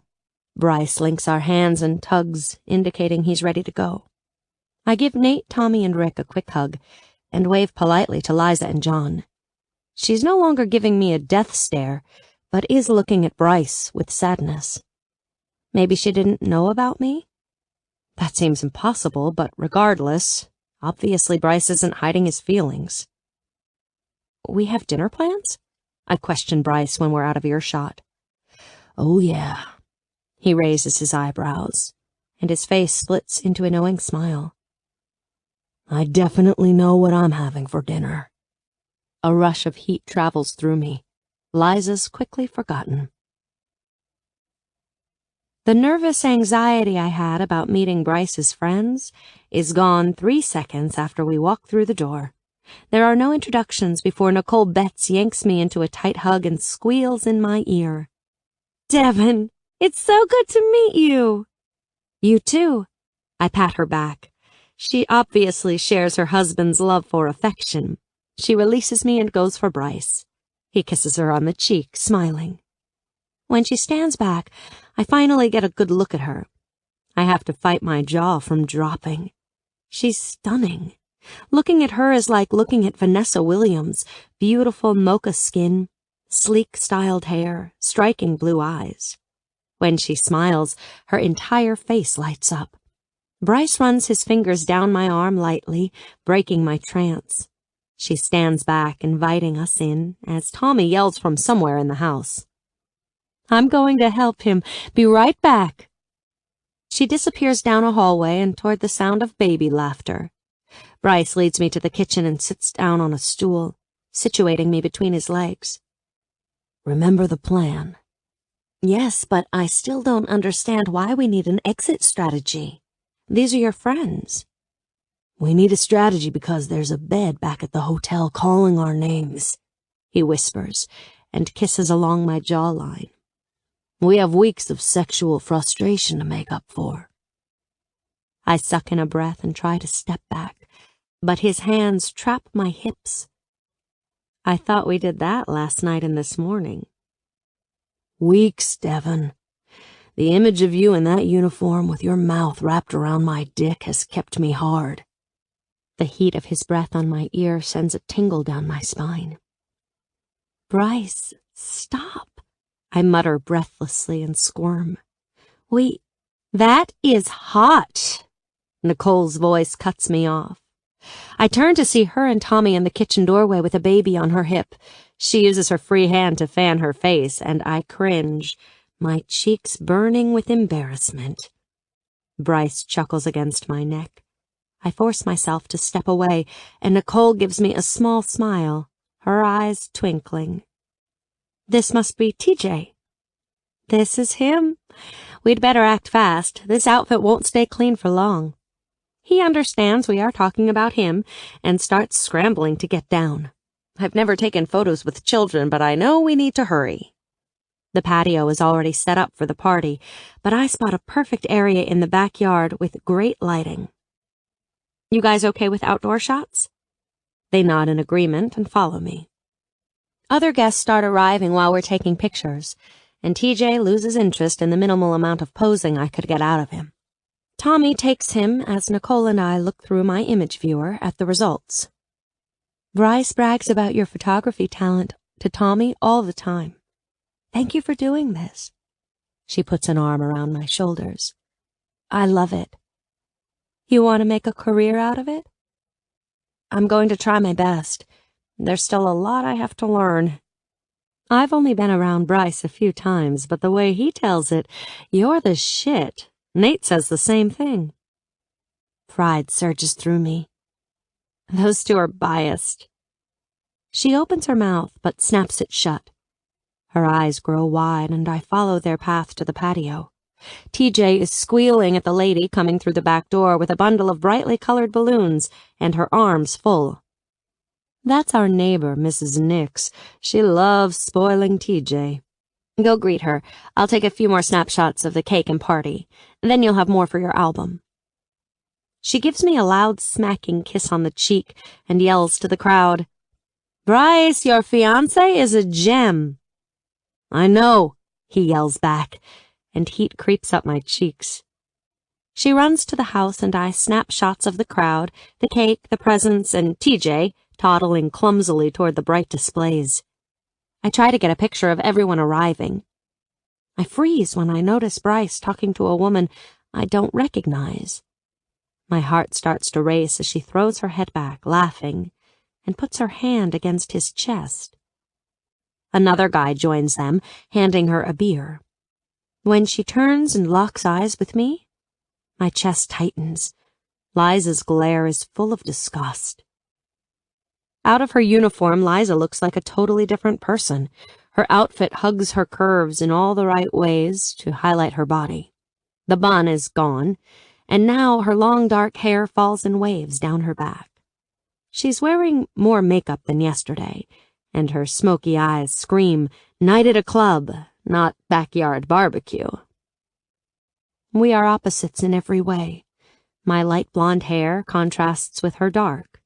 My green eyes don't seem a match for her shining hazels. We're built similarly, but her hips and waist seem a lot sexier in the tight black leggings. Suddenly, I feel frumpy in my jeans and black sweater. Without words, she sends me a challenge. Fiancé or not, I'm interested in Bryce. "Dev!" Nate walks up, ending my silent confrontation. "Hey," I give him a smile. "That's pathetic." He takes a tug of his beer and then focuses back on me. "You really need to perfect your fake smile." "What?" "Seriously?" "Fine. I think Liza just threw down regarding Bryce." "Probably." He surprises me by agreeing. "You knew?" "Had a feeling. She's got that look on her face when he's around." "Should I be worried?" He turns to me with a horrified expression. "Worried? The guy is so fucking gone he'd die before he hurt you. Do I need to remind you of his proposal? She can throw herself at him all she wants, but he'll never catch her. He's oblivious to her advances." "How is she involved with this crew?"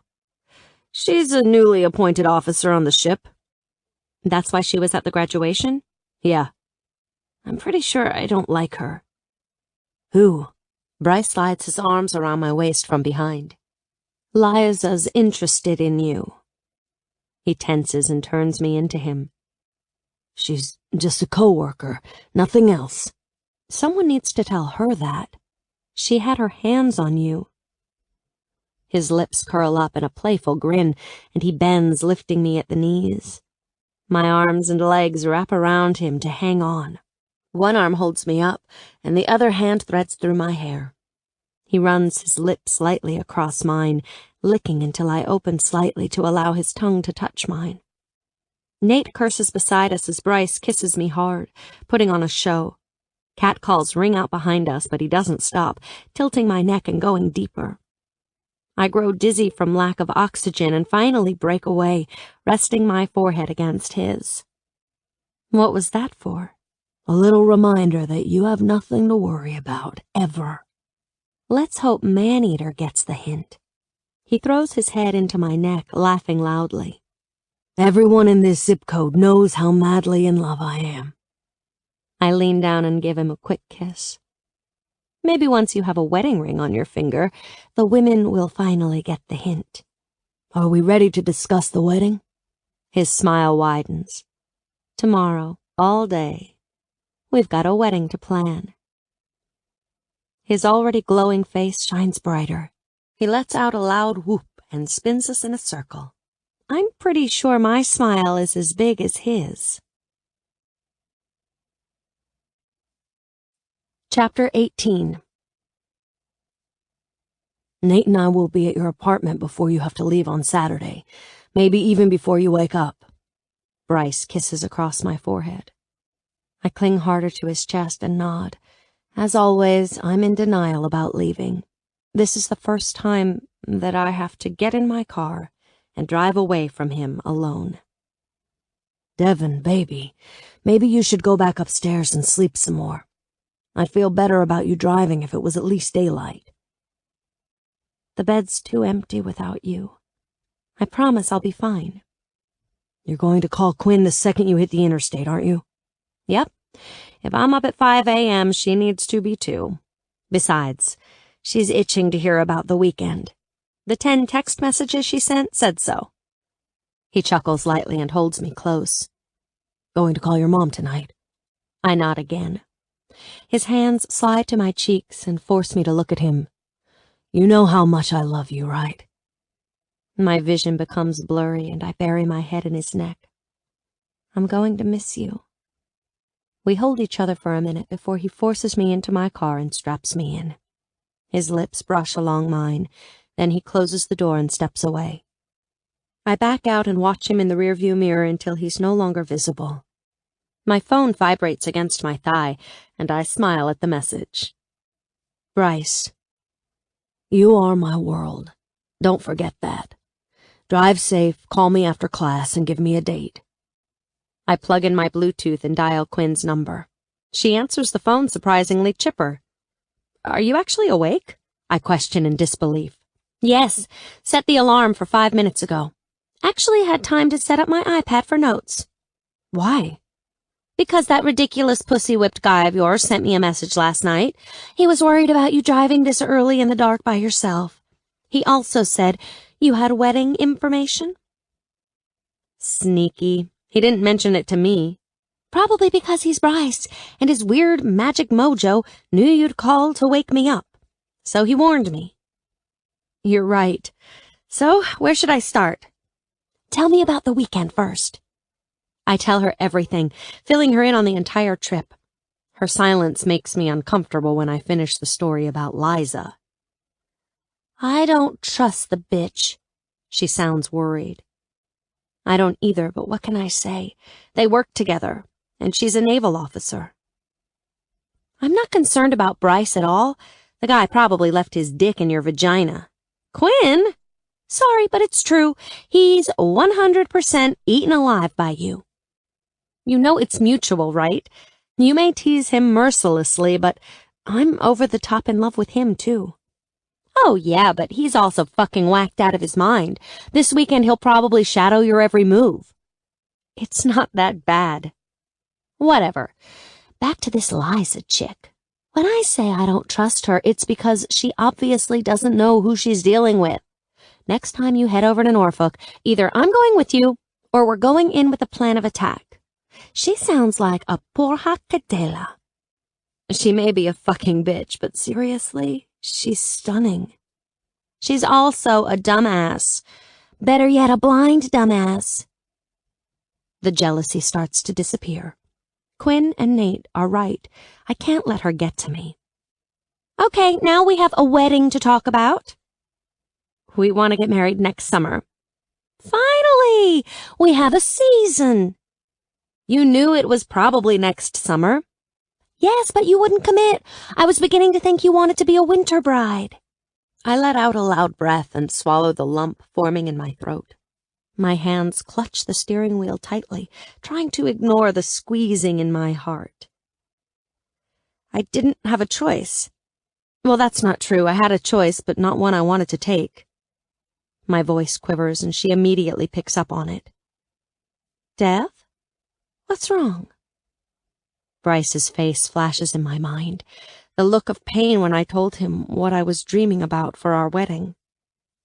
I'm thinking about a winter destination wedding in Aspen. It seems appropriate, don't you think? I lift up and brace my elbow, drawing a random pattern on his chest with my other hand. My legs tangle with his. Next Christmas break would be the best time, since I'll have so much time off. I know you won't have your schedule, but even if you only get 4 days, we'll get married and go on a honeymoon later. My voice trails off when I notice the twist of agony on his face. His eyes are glued to the ceiling but slowly drop down to meet mine. Devastation and pain own his expression. Baby, I'd give anything to give you a dream wedding in Aspen, but it can't be next Christmas. The look on his face tells me what he's saying. He'll be deployed. I give a half hiccup, half cry. When? We don't know yet. How long? The stutter turns into a sob and I fall into his chest. We don't know that either. Bryce, it's only October. How the hell can you know you'll be gone next Christmas? That's 14 months from now. We don't know anything yet, but there are talks of us going out late next July, possibly for 5 months, maybe 6. We can't plan a wedding not knowing if I'll be here.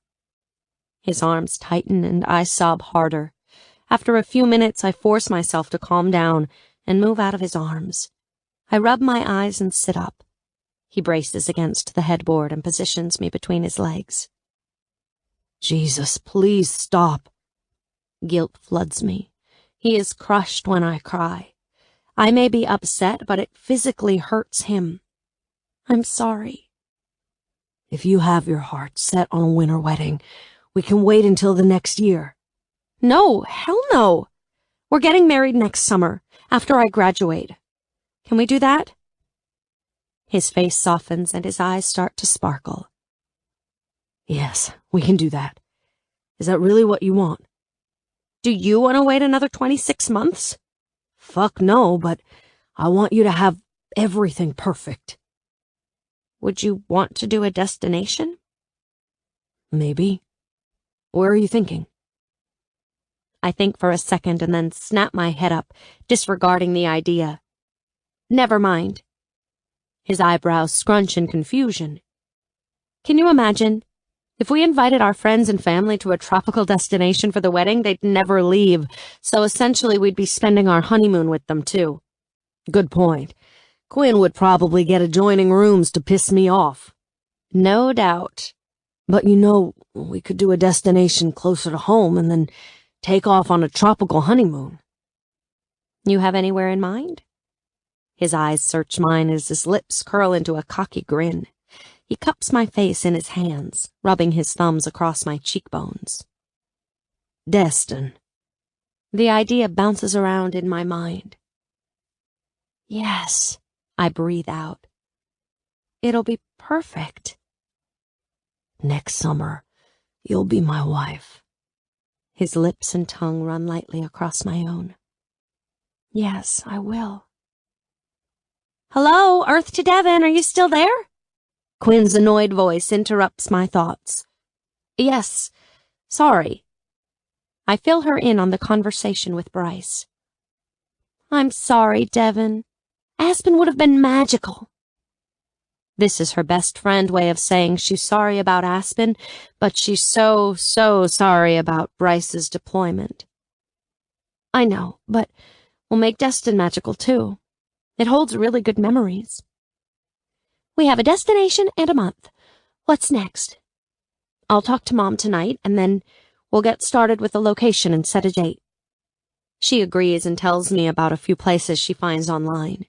Our conversation turns to fashion and the wedding attire when she screams so loudly my eardrum starts ringing. What the hell? I scream back. Quinn, you're scaring me. What's happened?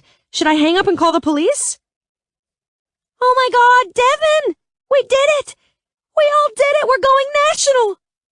What are you talking about? You have to calm down. Professor Grant sent an email. Each of the teams from Brazil was picked up by their journalism advisor stations for an exclusive spot. My head swims with this information, not sure I'm understanding. It's really early. The sun hasn't even risen, and I'm an hour and a half from home. Think you can dumb that down for me? It means you and the rest of the blue team will be doing an exclusive on Shayna's network station. My team will be on Bill's. Same for the green and yellow teams. You're kidding, I yell. No, hold on, there's more. She reads the entire email to me, which includes a notice that the university will be doing an exposé on the Summer Expo in late January. There will be a formal opening of the exhibit, which will be featured through March. The line goes quiet, but I hear the faint sound of her shallow breathing. I know immediately she's holding something back. Quinn, my paper on the boxer from Canada is going to be the spotlighted exhibit. The whole red team will be noted, but it's my paper, she screams. Oh, Quinn, no one deserves it more. She continues to rant for a few minutes, but her tone changes. I know what she's thinking. Go ahead and call Dean. He's going to be thrilled. Are you sure? Yes, I'll be home soon, and let's plan a celebration Thursday night. I drive the rest of the way home in silence, thinking of the changes coming. By Thursday night, word has spread, and every student that went to Brazil meets up to celebrate. To top it off, the article was printed today, and the whole campus seems interested. The online comments have been complimentary, and the Alumni Association has requested more information about the program. Professor Grant thinks this will bring in more funds and allow for more students to be accepted next year. He's also going to present a proposal to allow for graduate students to participate. Most of us don't have class tomorrow, since it was canceled, so the party is getting wild. Quinn hands me a shot of tequila. We toast with Crystal, and then slam it back. Tell me why the hell I let you girls talk me into that nasty shit. Crystal scowls and does a full-body shiver. Suck it up, babe. If you're gonna hang with the big girls, you gotta grow some balls. Quinn throws an arm around her shoulders. A few more shots and you'll love it. I smile widely at Crystal.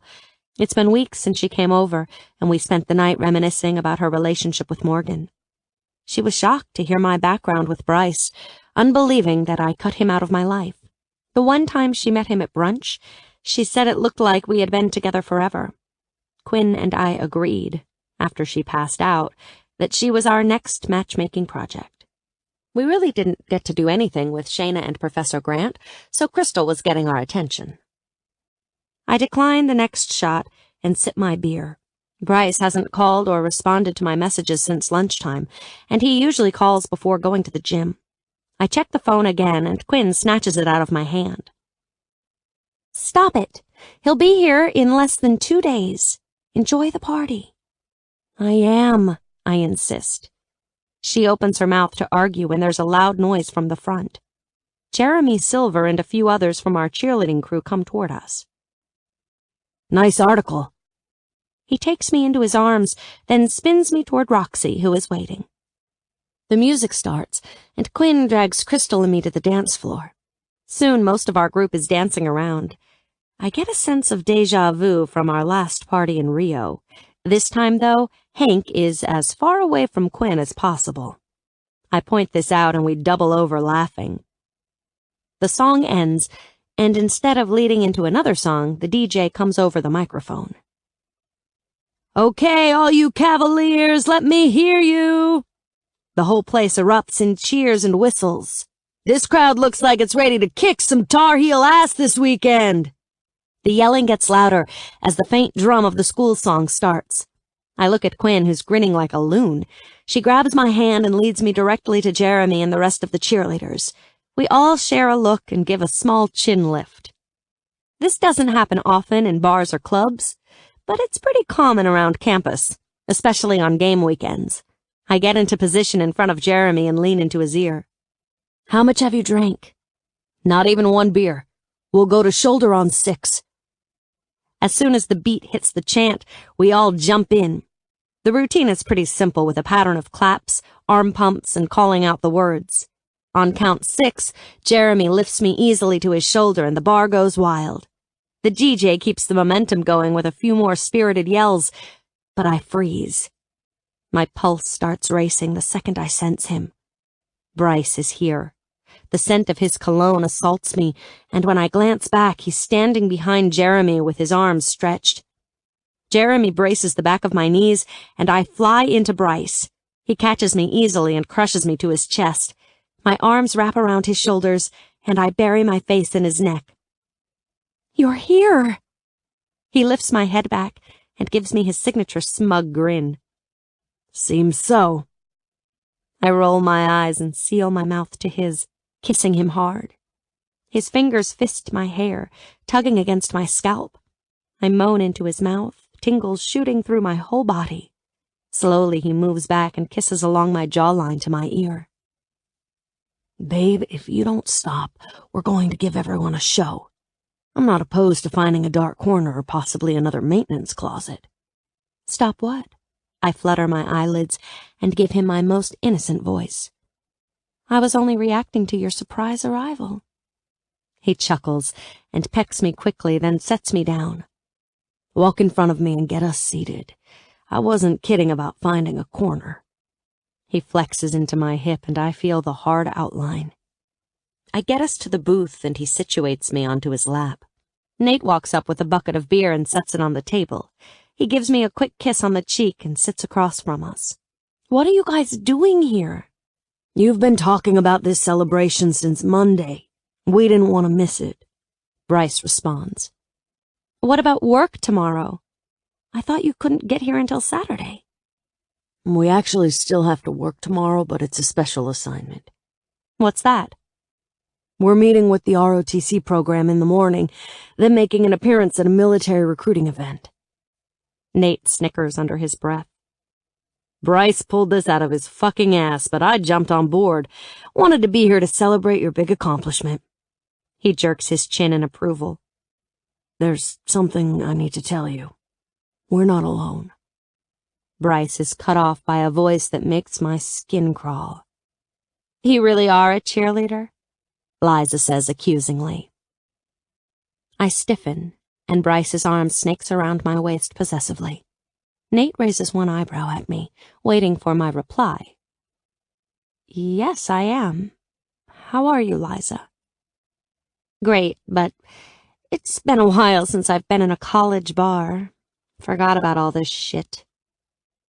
Right as the word shit comes out of her mouth, Quinn and Crystal walk up.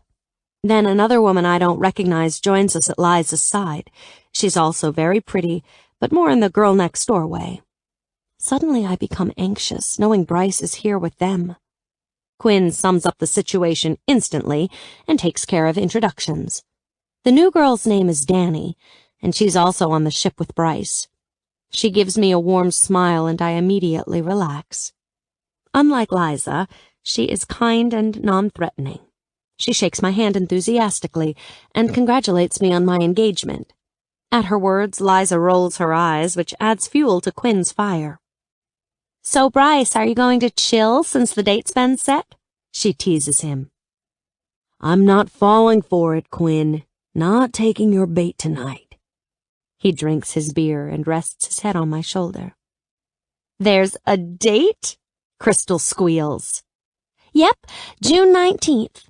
Quinn answers for me, and I catch Liza's scowl. Her eyes lock with mine and turn stony. I turn away, trying to figure out why the hell she's here. Bryce feels me tense and kisses my neck lightly. She's a part of the program tomorrow. She and Danny are at a hotel, and we asked them to drop us off here.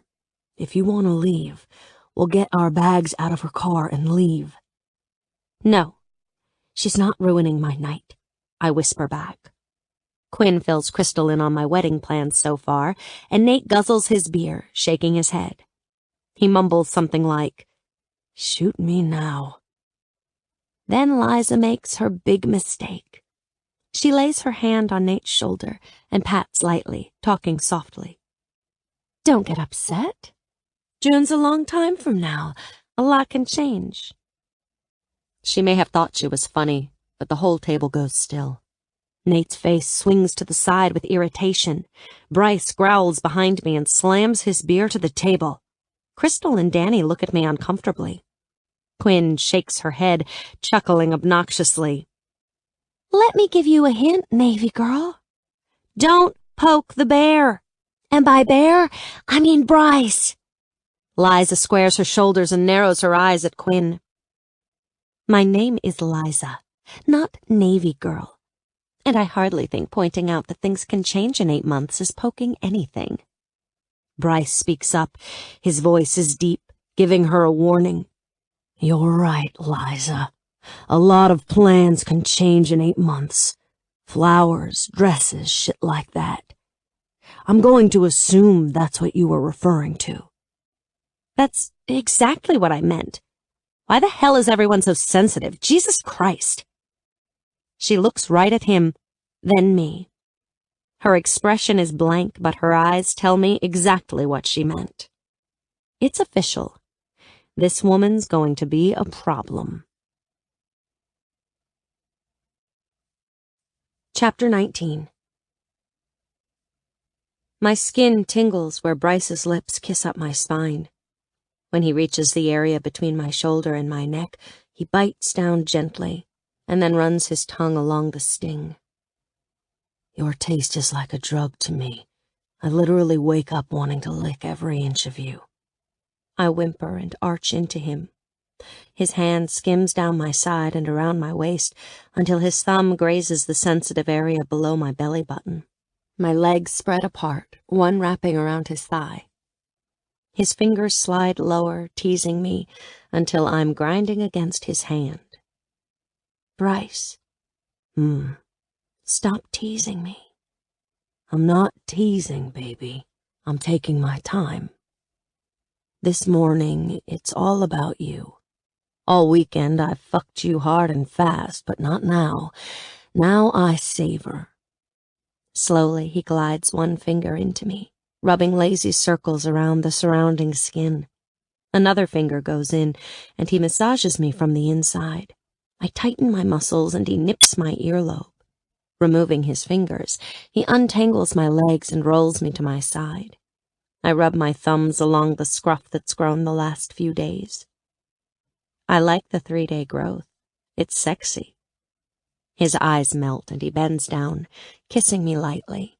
He positions himself over me and breaks away, covering my chest with small pecks. When he reaches my breast, he licks my aching nipple, his teeth scraping on the tender skin. Ah, I move my hands to his head. He switches to the other one, giving it the same attention, then continues to kiss down my body until he reaches my hip bone. I'm serious, Devon. I'm addicted to your taste. You're so fucking wet right now, begging for me to lick you. You have to be quiet, baby. Can you do that? Mm-hmm. He places my legs over his shoulders and licks a pattern until finally swirling his tongue inside of me. My hands fly to the sheets and grip hard. On reflex, my hips buck into him, begging for more. He licks, nips, and sucks until I squirm uncontrollably against his mouth. His teeth graze my clit, and I shatter, moaning into my pillow. He sucks once more, sending another ripple of pleasure before moving away. His hands grip my hips as he positions himself and slides inside. Electric sensations shoot through every nerve until we're flush against each other. I push the pillow away and find his eyes piercing into mine. We rotate in sync, never breaking our stare. Heat and energy fill the space around us as he makes love to me. I tilt in to capture his mouth with my own.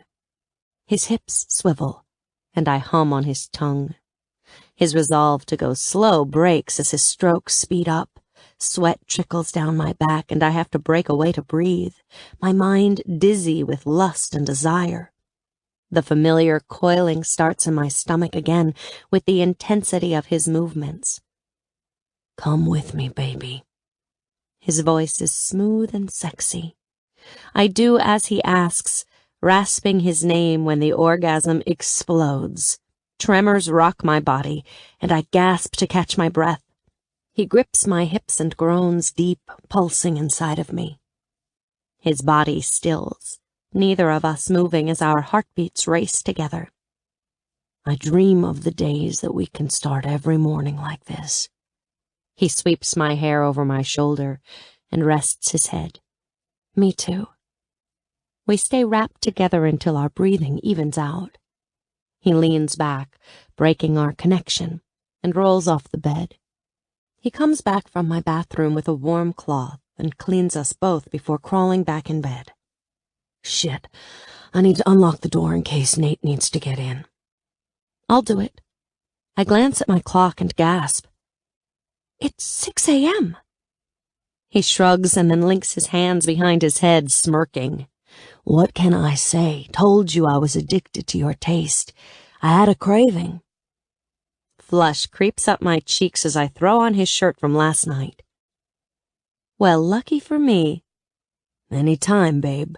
You want to get lucky, say the word. I prance to the bathroom and turn back, giving him my most seductive glance.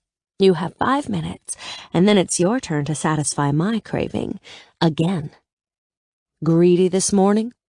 I figure if you can start my day with incredible sex and 2 orgasms, we should keep going. His smirk turns into a full-blown smile and sends another shiver down my spine. Safe to say, I'm not unlocking that door anytime soon. A soft knocking wakes me up and Bryce stirs against my back. I slide out of bed quietly and throw on his shirt again, then crack the door open. Quinn looks at me with fury in her eyes. You are not going to believe that bitch, she spews. What are you talking about? I whisper. Liza is here. She's ready to go. Said she texted Bryce so he should be ready. What time is it? It seems so early. 9. They aren't supposed to leave until 2. I know. Nate is talking to her now. Okay, we'll be right out. She gives me a sympathetic look as I close the door. What's going on? Bryce's voice is laced with sleep when I crawl in next to him. I tell him what Quinn said and he reaches for his phone on my nightstand. Sure enough, he has 2 texts from Liza about leaving earlier than discussed. He exhales loudly and gets up, going to the bathroom. When he comes out, he's in shorts and a t-shirt, and his expression is angry. I'm sorry about this. I promise to never ride with anyone again. Let me go talk to her. He kisses the tip of my nose and leaves. I rush to brush my teeth, wash my face, and throw on some clothes. When I get to the living room, Danny gives me a sad smile and a little wave. Liza ignores me completely. Nate pats my shoulder on his way to my room. Liza's team has a small problem. She may need to work tonight. We need to get back early, Bryce tells me. Oh, okay. Well, do you have time for me to make everyone breakfast? Liza starts to talk, but Danny speaks up. That sounds nice. We were going to stop somewhere anyway. You sure, Dev? You could always go back to bed.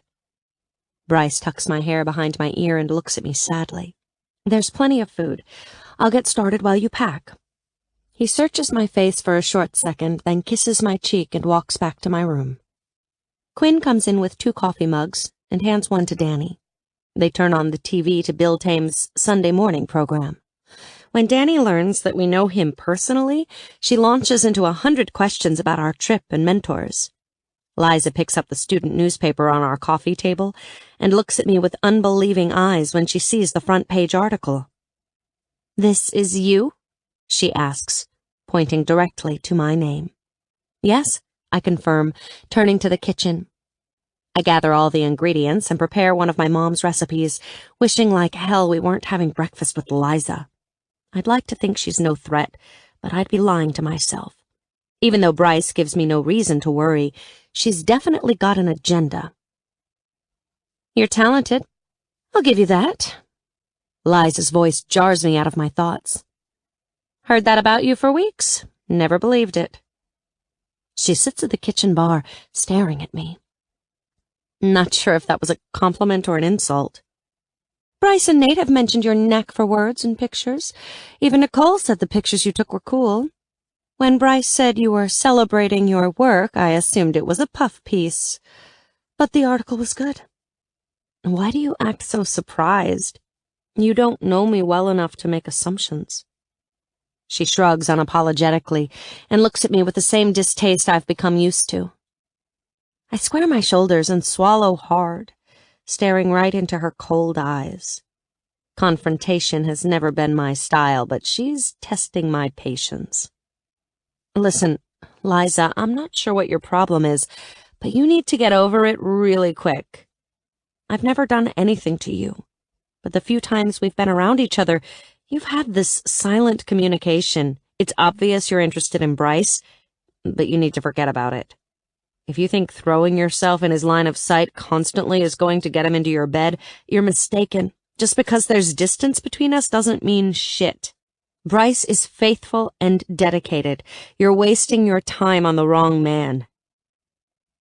Her face changes, and fire blazes in her eyes. Suddenly, it's clear.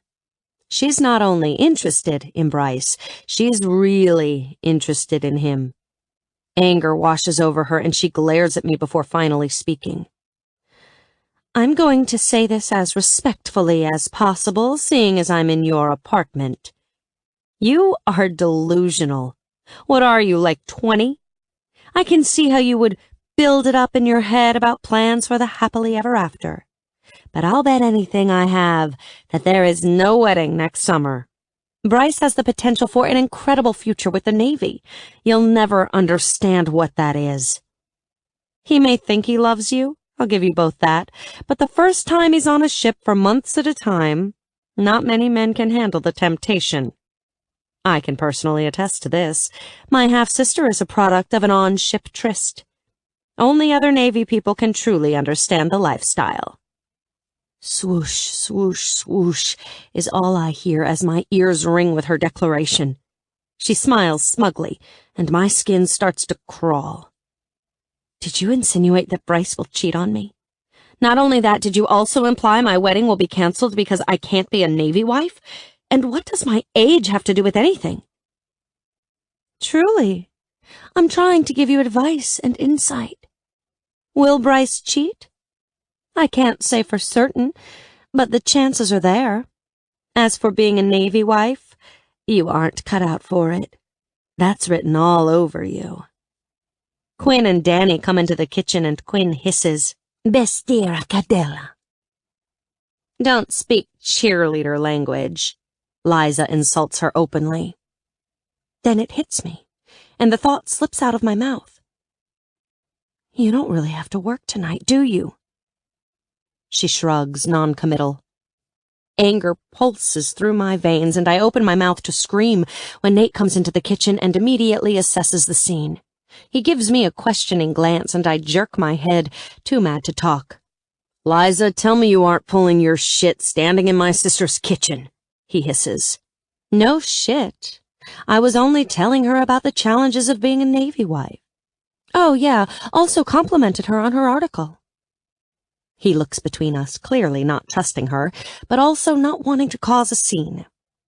I'll give you a hint, and you really should take this seriously. Bryce will flip his fucking lid if you upset Devon. There is no bullshit to this. If you provoke him, you'll regret it. He's made it clear where his priorities are to almost everyone. Why you don't get it, I don't understand.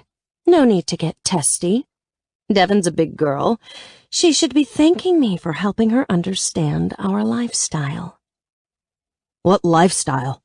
Bryce walks in, clueless. He comes straight to me and tucks me to his side.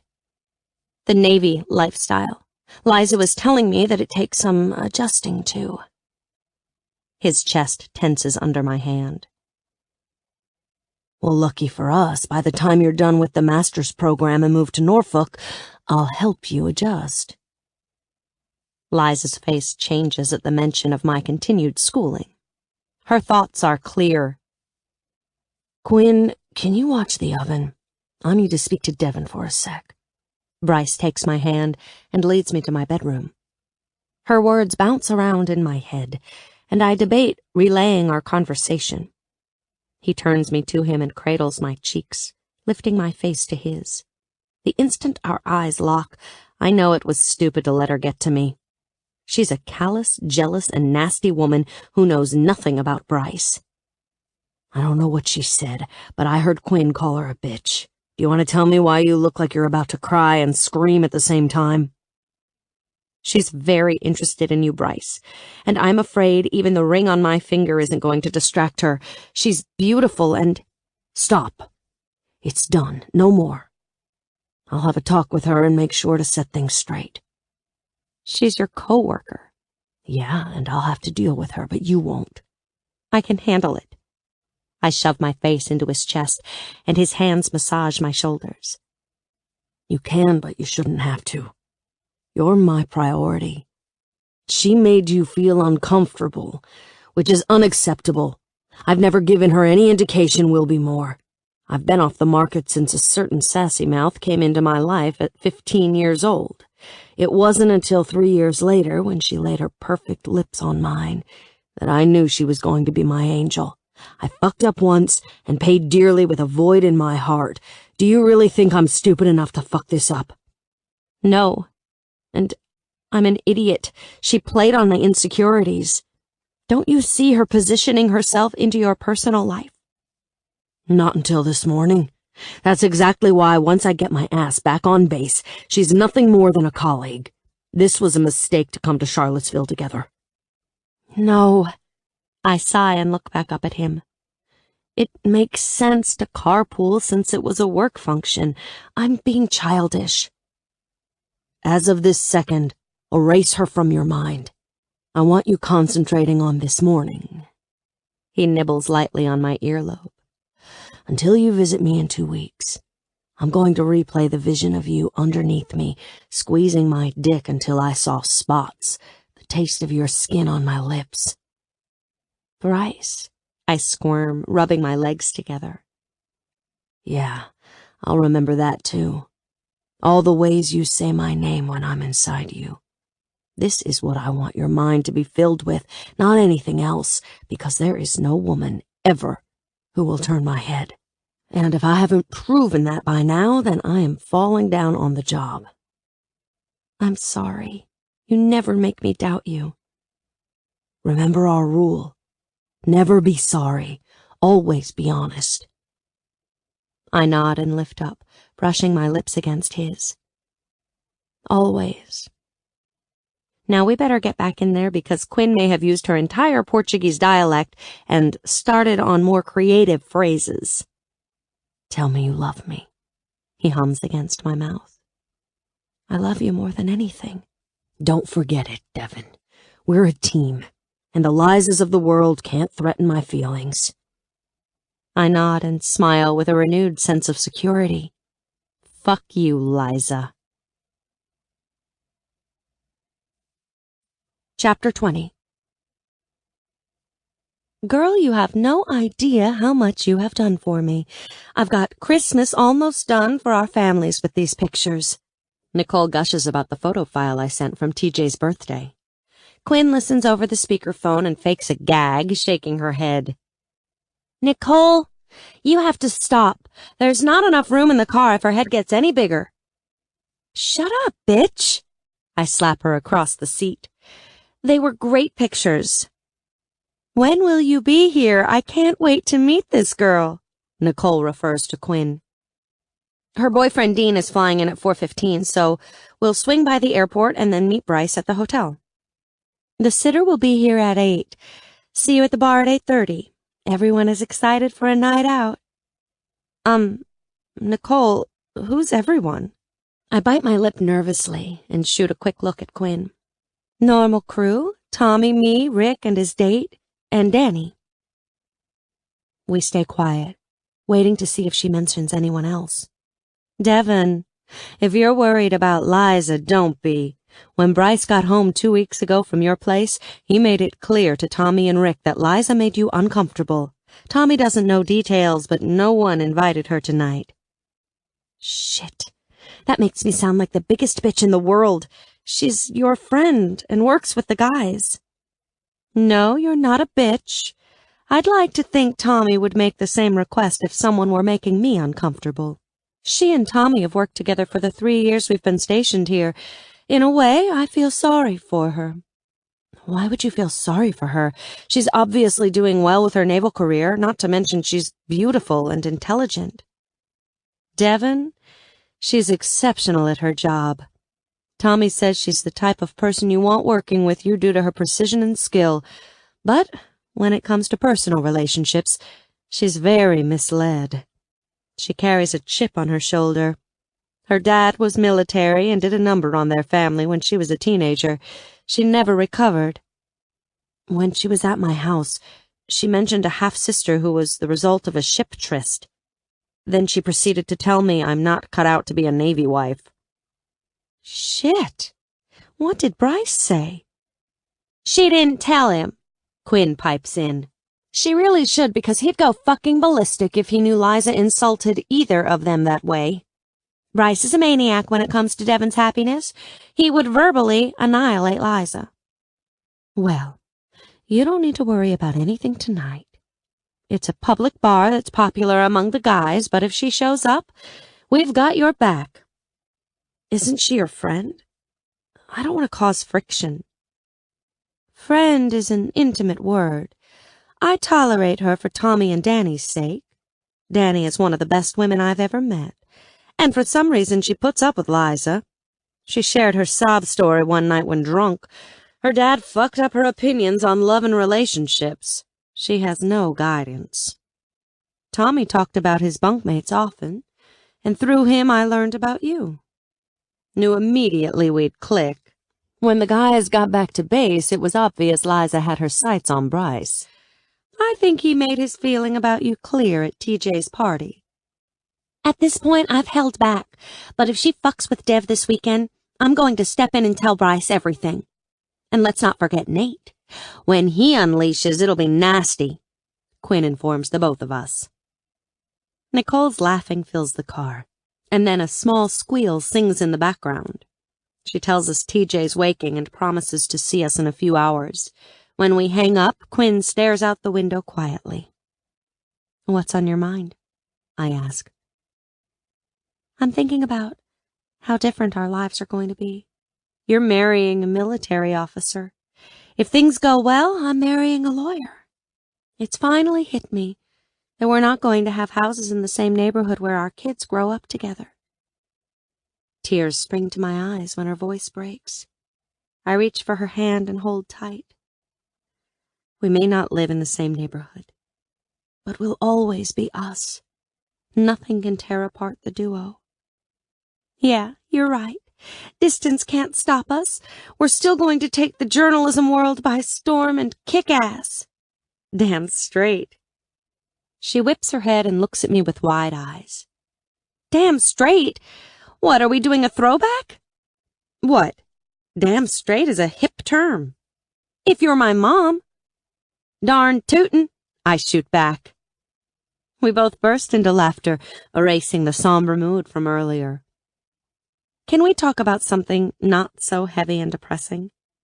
Yes, let's talk about my plan to get Crystal and Morgan together. I nod eagerly. Let's hear it. It's time to see if she can get her man back. We walk into the bar, and Nicole spots us immediately. Bryce places his arm around my waist and leads us to the table, with Dean and Quinn following. As soon as we're in range, Nicole launches herself at us, wrapping Quinn and me in her arms.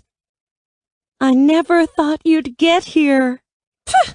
We're lucky we're only an hour late. Bryce rarely lets Devon up for air the first 24 hours they're together. Quinn informs the whole table. Quinn? Heat floods my cheeks when everyone around us laughs. Well, everyone except my brother, who looks sick. As usual, Tommy hoists me into his arms in a tight embrace, while Bryce introduces Dean and Quinn to the crowd.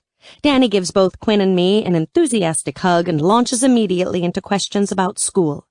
If she's disappointed about Liza not being invited, it doesn't show. You ladies are at least 2 drinks behind. Need to catch up. Nicole claps loudly and Bryce and Dean head to the bar. Rick introduces us to his date, who also greets us warmly. As soon as the guys return with our drinks, we migrate to the end of the table. Bryce kisses my cheek softly, then moves down by my brother to watch sports on TV. An hour later, Quinn decides we need tequila. After 3 shots, we go to the dance floor. Nicole breaks loose, and I turn to Quinn. We throw our hands in the air, screaming when Fifth Harmony's Worth It sounds through the speakers. Unfamiliar hands land on my waist, and Quinn's eyes go wide. She starts shaking her head viciously to whoever is behind me. I turn, right as Bryce physically removes the unknown guy's hands and tugs me close, crushing his mouth to mine. My hands fly to his head and frame his face as he deepens the kiss. Our tongues dance in the same rhythm as our hips start to grind. My heart pounds faster, and I grow dizzy as our lips continue to move urgently against one another. He breaks away, laying his forehead against mine and allowing me to breathe his oxygen. The warmth of his breath on my sensitive lips sends a ripple directly down my body. The heat in his gaze is enough to singe my skin, and I struggle to regain my senses. He kisses me again, this time rougher, more intense, and I move so we're plastered together. His hard erection rubs on my thigh as his hands grip me tighter. I can barely hear the song over the ringing in my ears.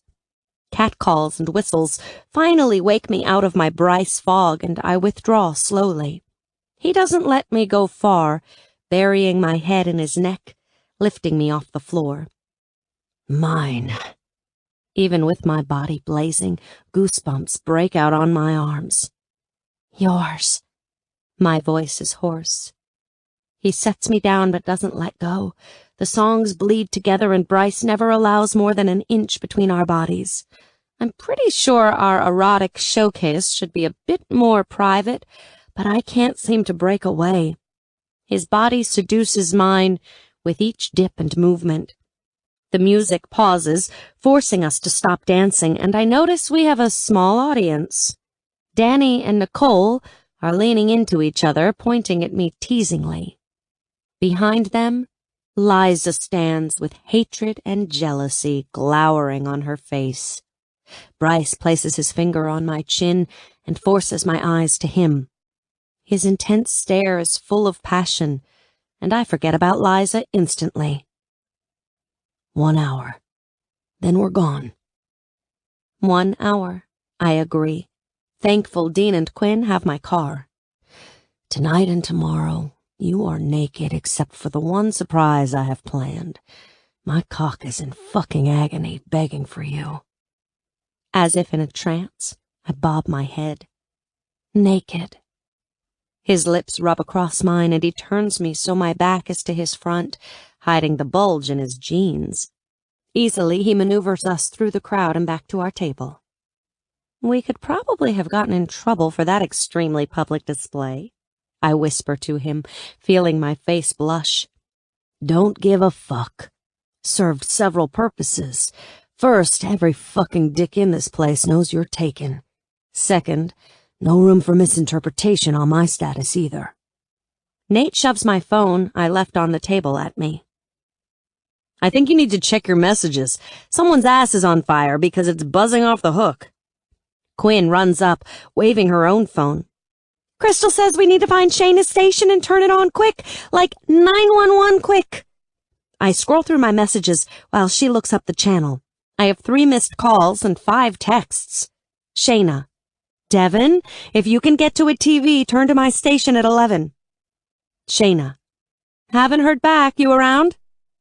Shayna. Shit, never mind. You're with Bryce this weekend. Call me when you can. I have news. Shayna. Group message. Crystal, Devin, Eric, and Kenny, try to find time to watch the 11 news segment on the national station. I've been harboring a secret and want you to know first. I get a pop on the rest of the mentors. Touch base on Monday. Quinn Jackson, if you're seeing this, girlie, I better see your name. The last message is from Crystal. Crystal. Quinn and Devin, check your fucking phones and get to a TV stat. Everyone at our table looks at the television above us when Quinn begs the waitress to turn it. The closed caption runs across the bottom, but Quinn shoves one of her earbuds at me, streaming from her phone. We watch the host introduce Shayna as a special correspondent. The camera spans to Shayna's face, and the closed caption is delayed by at least 5 seconds. I close my eyes and listen to her open her segment about her time in Brazil and the project she's been working on the last few months. Her face shines with delight, staring at the screen with confidence and poise. I gasp when she specifically gives the name of the blue team she worked with in Rio and announces our accomplishments since returning to campus. This is my national spotlight. Quinn elbows me in the side, and points to the screen right as my name flashes across the CC banner. Our group goes wild, and Dean orders a round of shots from the clearly confused waitress. We continue watching, a crowd forming around us. Shayna's eyes glance downward for a split second before she smiles bigger and brighter than I've ever seen. She looks straight into the camera, and excitement seeps into my bones. She's talking to me. Ladies and gentlemen, I've achieved a lot of things in my career, but none as exciting as this. My network peers and I got together, and over the last few weeks have created an accredited internship program for students in both undergraduate and graduate programs to join our 4 networks and work under us collectively. As a beta program, we have chosen to work with the University of Virginia for our first year. We will, of course, release the specifics as we go forward, but I will be honored to work with these talented young folks again as we cover the Olympic Games together. As if her words weren't enough, she makes the motion I do every day. She spins a ring around her finger. An enormous, blinding diamond sparkles so bright the TV dims a bit. To the average viewer, this is nothing, but Quinn and I reach for each other.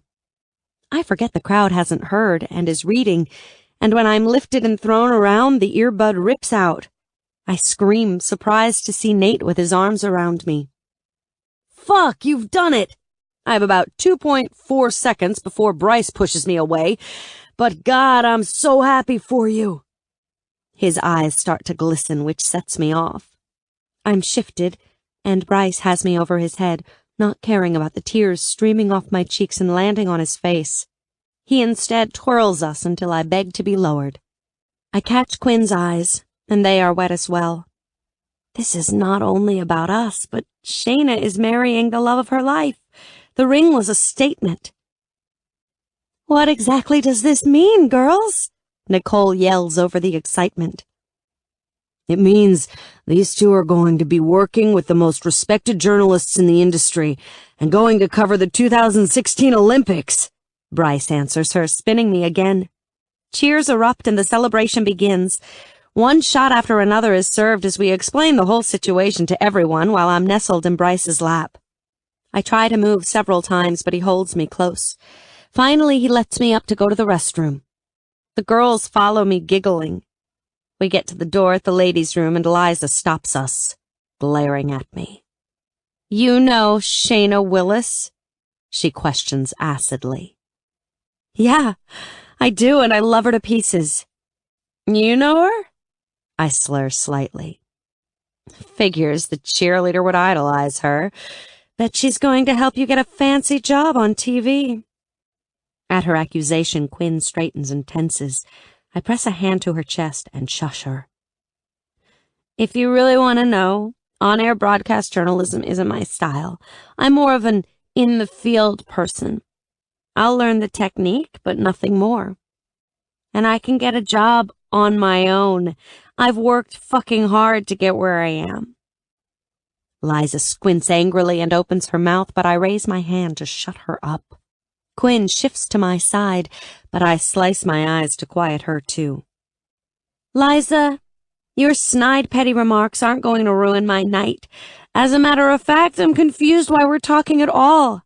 It's obvious you don't like me, and I don't care. There's so much more I want to say, but I snap my mouth shut, aware of our audience. If looks could kill, I'd burn alive from the hatred blazing in her glare. I can only hope my stare is equally as heated. Quinn tugs on my arm, forcing me into the bathroom, leaving Danny, Nicole, and Liza behind. Fuck me, that bitch is a true STD. The clap that keeps coming back, the crabs that keep crawling, Quinn, gross. I go into a stall and shut the door. When I walk out, my breath hitches. Bryce is leaning against the sinks with his arms and legs crossed, waiting for me. Let me guess. Quinn told you what happened. He nods slowly, his eyes raking up and down my body with unmistakable intentions. I start to walk toward him, but stop when his eyes change and desire flashes on his face. Don't know what you said, but it's fucking hot to think about you unleashing your sassy mouth. Every ounce of self-restraint I have is being used right now. Even though I had a taste before we left the hotel, your body has been teasing me all night. But we have a small problem. We do? I squeak, my stomach starting to flutter. As much as I love it when you're dirty, I'm not fucking you in a bar bathroom. I also have enough respect for Nate not to throw you over my shoulder and haul you out of here. So, here's what we're going to do. We're going to go by the table, and you have 3 minutes to say goodbye. If you take longer, I make no promises. Do you understand? I nod and step past him, my own desires searing through me.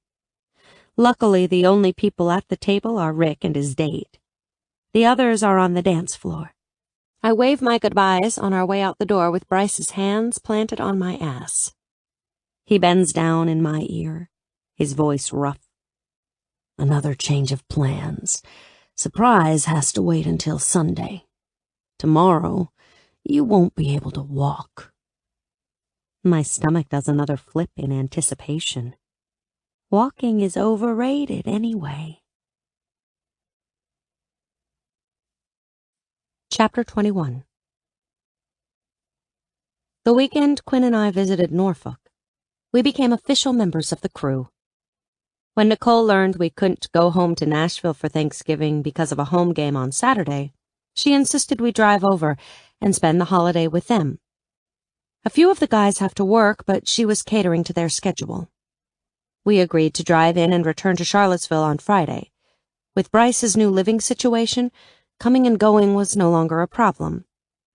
Bryce's surprise was that he and Nate got the townhome they'd been waiting on, that is furnished and could move in immediately. This means no more hotels. Unfortunately, he never got the chance to show me because we didn't leave the room on Saturday and the leasing office closed on Sunday. We did venture out on Sunday to watch football at a sports bar.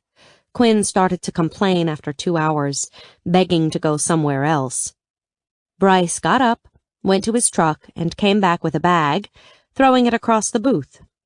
I peeked inside, finding stacks of bridal magazines, and started laughing.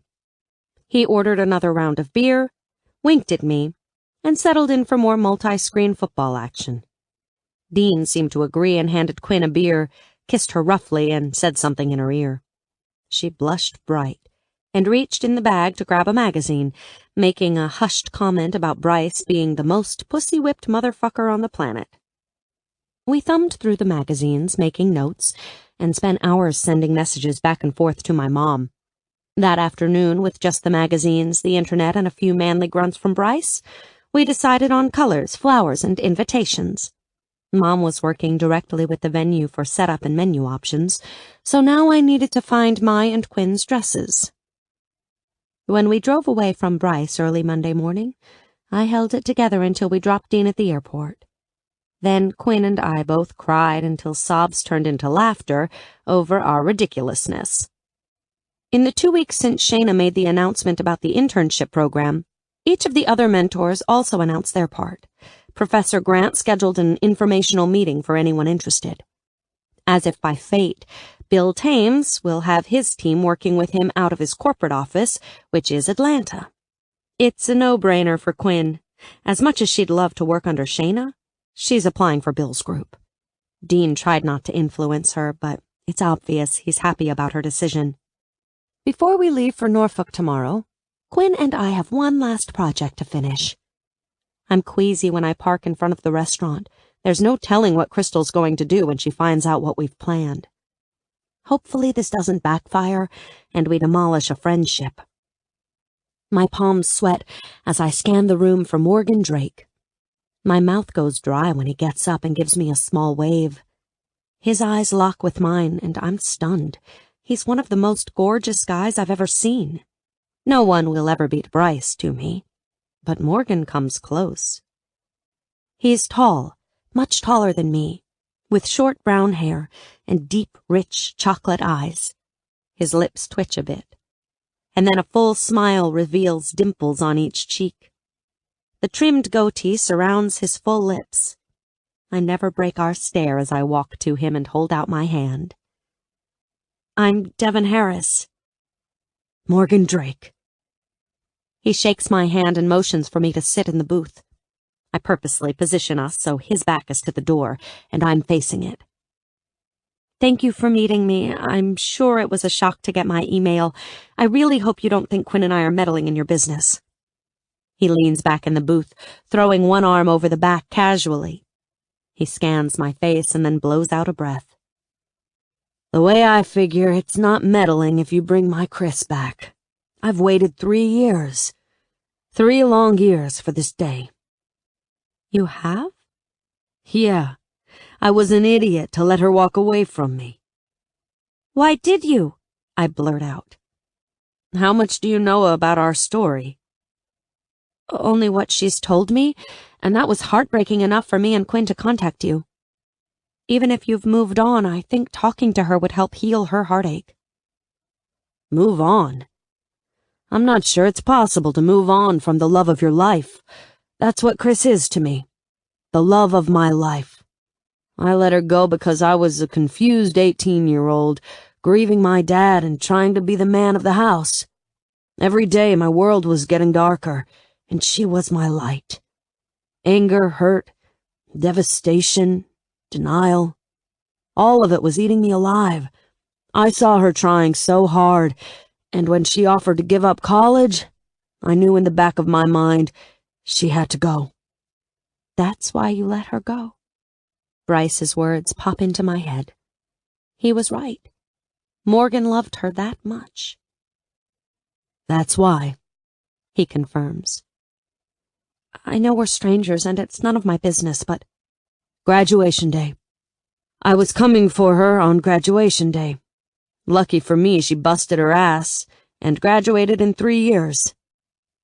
It takes incredible self-control to stay away from someone you love for so long. How do you do it? He looks away and starts tapping his finger on the table. I watch him lick his lips and then scrub his hands up and down his face. When his eyes meet mine, they're filled with the same emotion Crystal showed the day she told me about him. Torture. It was hell, Devin. And I almost broke my own resolve a few times. The day she drove away, I was there, watching. It killed me, but I stayed back and hid behind her neighbor's house. It was obvious she was hurting. Mom told me they had a run-in, and I felt guilty. So I was going to apologize. She left 6 weeks earlier than planned. I thought there was more time. My mind was hurt, but the more I thought about it, I knew the words she said weren't her own. She never had a malicious bone in her body. The next day, her mom came to the shop. She asked me if I still loved Crystal. When I said yes, she made me a promise. Every week, she gave me an update on how Chris was doing, what her projects were, who she was hanging out with. In return, I agreed to stay back until she finished her degree. That is, until your email. During that time, I've busted my own ass to build a foundation for us. If she'll have me back, she'll not only be hitched to a grease monkey, she'll be hitched to a successful grease monkey who will give her the world. You took a really big risk that someone wouldn't snatch her up. It wouldn't matter. She was and always will be my Chris. Oh my God, you sound exactly like my fiancé. His eyes slide to my ring finger, and he smiles widely. Engaged, huh? He's a lucky guy. I open my mouth to refute that I'm the lucky one when Quinn and Crystal walk in the door. My eyes grow wide, and I reach across the table, giving Morgan's hand a small pat. She's here. Good luck. He turns and stands slowly, facing their direction. When they get close, Crystal's face goes completely white, and then she freezes. Quinn tries to push her forward, but she's glued to her spot. Morgan? She stutters so quietly it's almost silent. Hey, baby. His voice is smooth as silk, but there's a slight crack at the end. What's happening here? She looks between the three of us and sways slightly. Morgan reaches for her, but she recoils. Tears pool in her eyes as she turns her glare to me. What did you do? Please, don't be mad. I thought we were meeting to discuss finals. Being friends with us comes with its highs and lows. We're nosy, we're meddlesome, and we're sometimes liars. Quinn puts an arm around Crystal's shoulders. But we're also loyal, fierce, and romantics at heart. And when you have a romance like yours, it's fair play. You deserve your happy ending. Crystal's face swings between Quinn and me and then lands on Morgan, who has opened his arms toward her. Like a magnet, she rushes to him and lets out a heart-piercing wail. He immediately wraps her into him and buries his head into her hair. She vibrates so hard with quiet sobs that my own heart hurts. Quinn grabs my hand and we both soak in the beauty of this reunion. Then, in true Quinn fashion, she finds a way to ease the emotional tension. I know this is a life-changing moment, but can we discuss the fact that Crystal's man is seriously fucking hot? She tries to whisper, but fails miserably. There's no stopping the snort that escapes. I bend over trying to stop, but nothing works. Crystal's cries stop and are replaced with her own giggling. Morgan's eyes find Quinn's, and he gives her a panty-dropping smile, dimples on full display. Finally, I gather my composure and wave my hand between them. Quinn, Morgan. Morgan, Quinn. He gives a chin jerk in recognition. Finally, Crystal turns and I hand her a napkin. She wipes her cheeks, then straightens her shoulders, focusing on Morgan. What are you doing here? Claiming back my girl. It's been long enough. He tugs her back to him, and she has to look up to his face. I was such a bitch to you. I said horrible things. No, your dad said horrible things that you repeated. I know why you did. You do? Yeah, babe. I've known since about 3 days after you walked out of my garage. But guess what? In some ways, he was right. You needed to come to college. The experience was invaluable. Now you can do exactly as you always wanted. But he went about it the wrong way. I'm not going to drag him through the mud, but let's just say I've used this time to build a business that even he can't destroy by eliminating his referrals. Don't you hate me? How can you hate the woman who owns your heart? Her breath visibly hitches at his declaration. Another tear falls down her cheek. I thought you'd moved on. Not even for a second. It's always been you. They stare at each other for a long while, and I nudge Quinn that we need to leave and let them talk. She nods in agreement. We start to back away, but she turns and launches herself at us. We all three hug for a few seconds and more tears are shed. I catch Morgan watching us with a shimmer in his eye. He mouths the words, "Thank you," and I smile. Crystal finally has her man back. Bryce is waiting outside when we drive up to his townhome. Before Quinn can put the car in park, I'm out and running to him. He catches me easily and steals a quick kiss before putting his head in my neck. Missed you. I lean back and frame his face in my hands. That was a really long 2 weeks. Tell me about it. But at least now we have our own space. Hey, lover lord, are you going to get our bags or what? Quinn walks up and pinches him as he sets me down. Lover lord? He raises an eyebrow at her. It's a new word I'm trying out. Not sure I like it. I cover my mouth to hide my snicker. The last thing I need to do is encourage her. Bryce grabs our bags, and we follow him inside. Nate gets up to greet us when we walk in, and I instantly feel a sense of familiarity. They only brought a few of their personal items since the place had all the essentials, but this is more them. They've set up the entertainment system with their large-screen TV and gaming systems, similar to how it was at the apartment in Knoxville. Pictures are scattered around the room, with the addition of some new ones with Tommy, Rick, and a few other guys they work with. I only saw their base housing once, but this place has 100% more personality and warmth. I love it here. I declare, and throw myself on the sofa. Believe it or not, this sofa is more comfortable than the one you had. Quinn will sleep like a queen on this thing. Actually, she can have my bed tonight, Nate tells us. I'm working. Cool. What time do I need to be up tomorrow morning? She asks. 9 should be fine, but if not, I'll crouch on the couch. Bryce reaches down and pulls me to my feet easily. Let's give you a tour. Then we need to hit the store. Is this the kind of tour where I can join, or the kind that results in the horizontal tango? Quinn smirks, then snorts at her own stupid joke. Horizontal tango?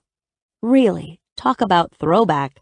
What, are we going to start using the term bump and grind, too? Bumping uglies. She rocks her hips in a piston motion.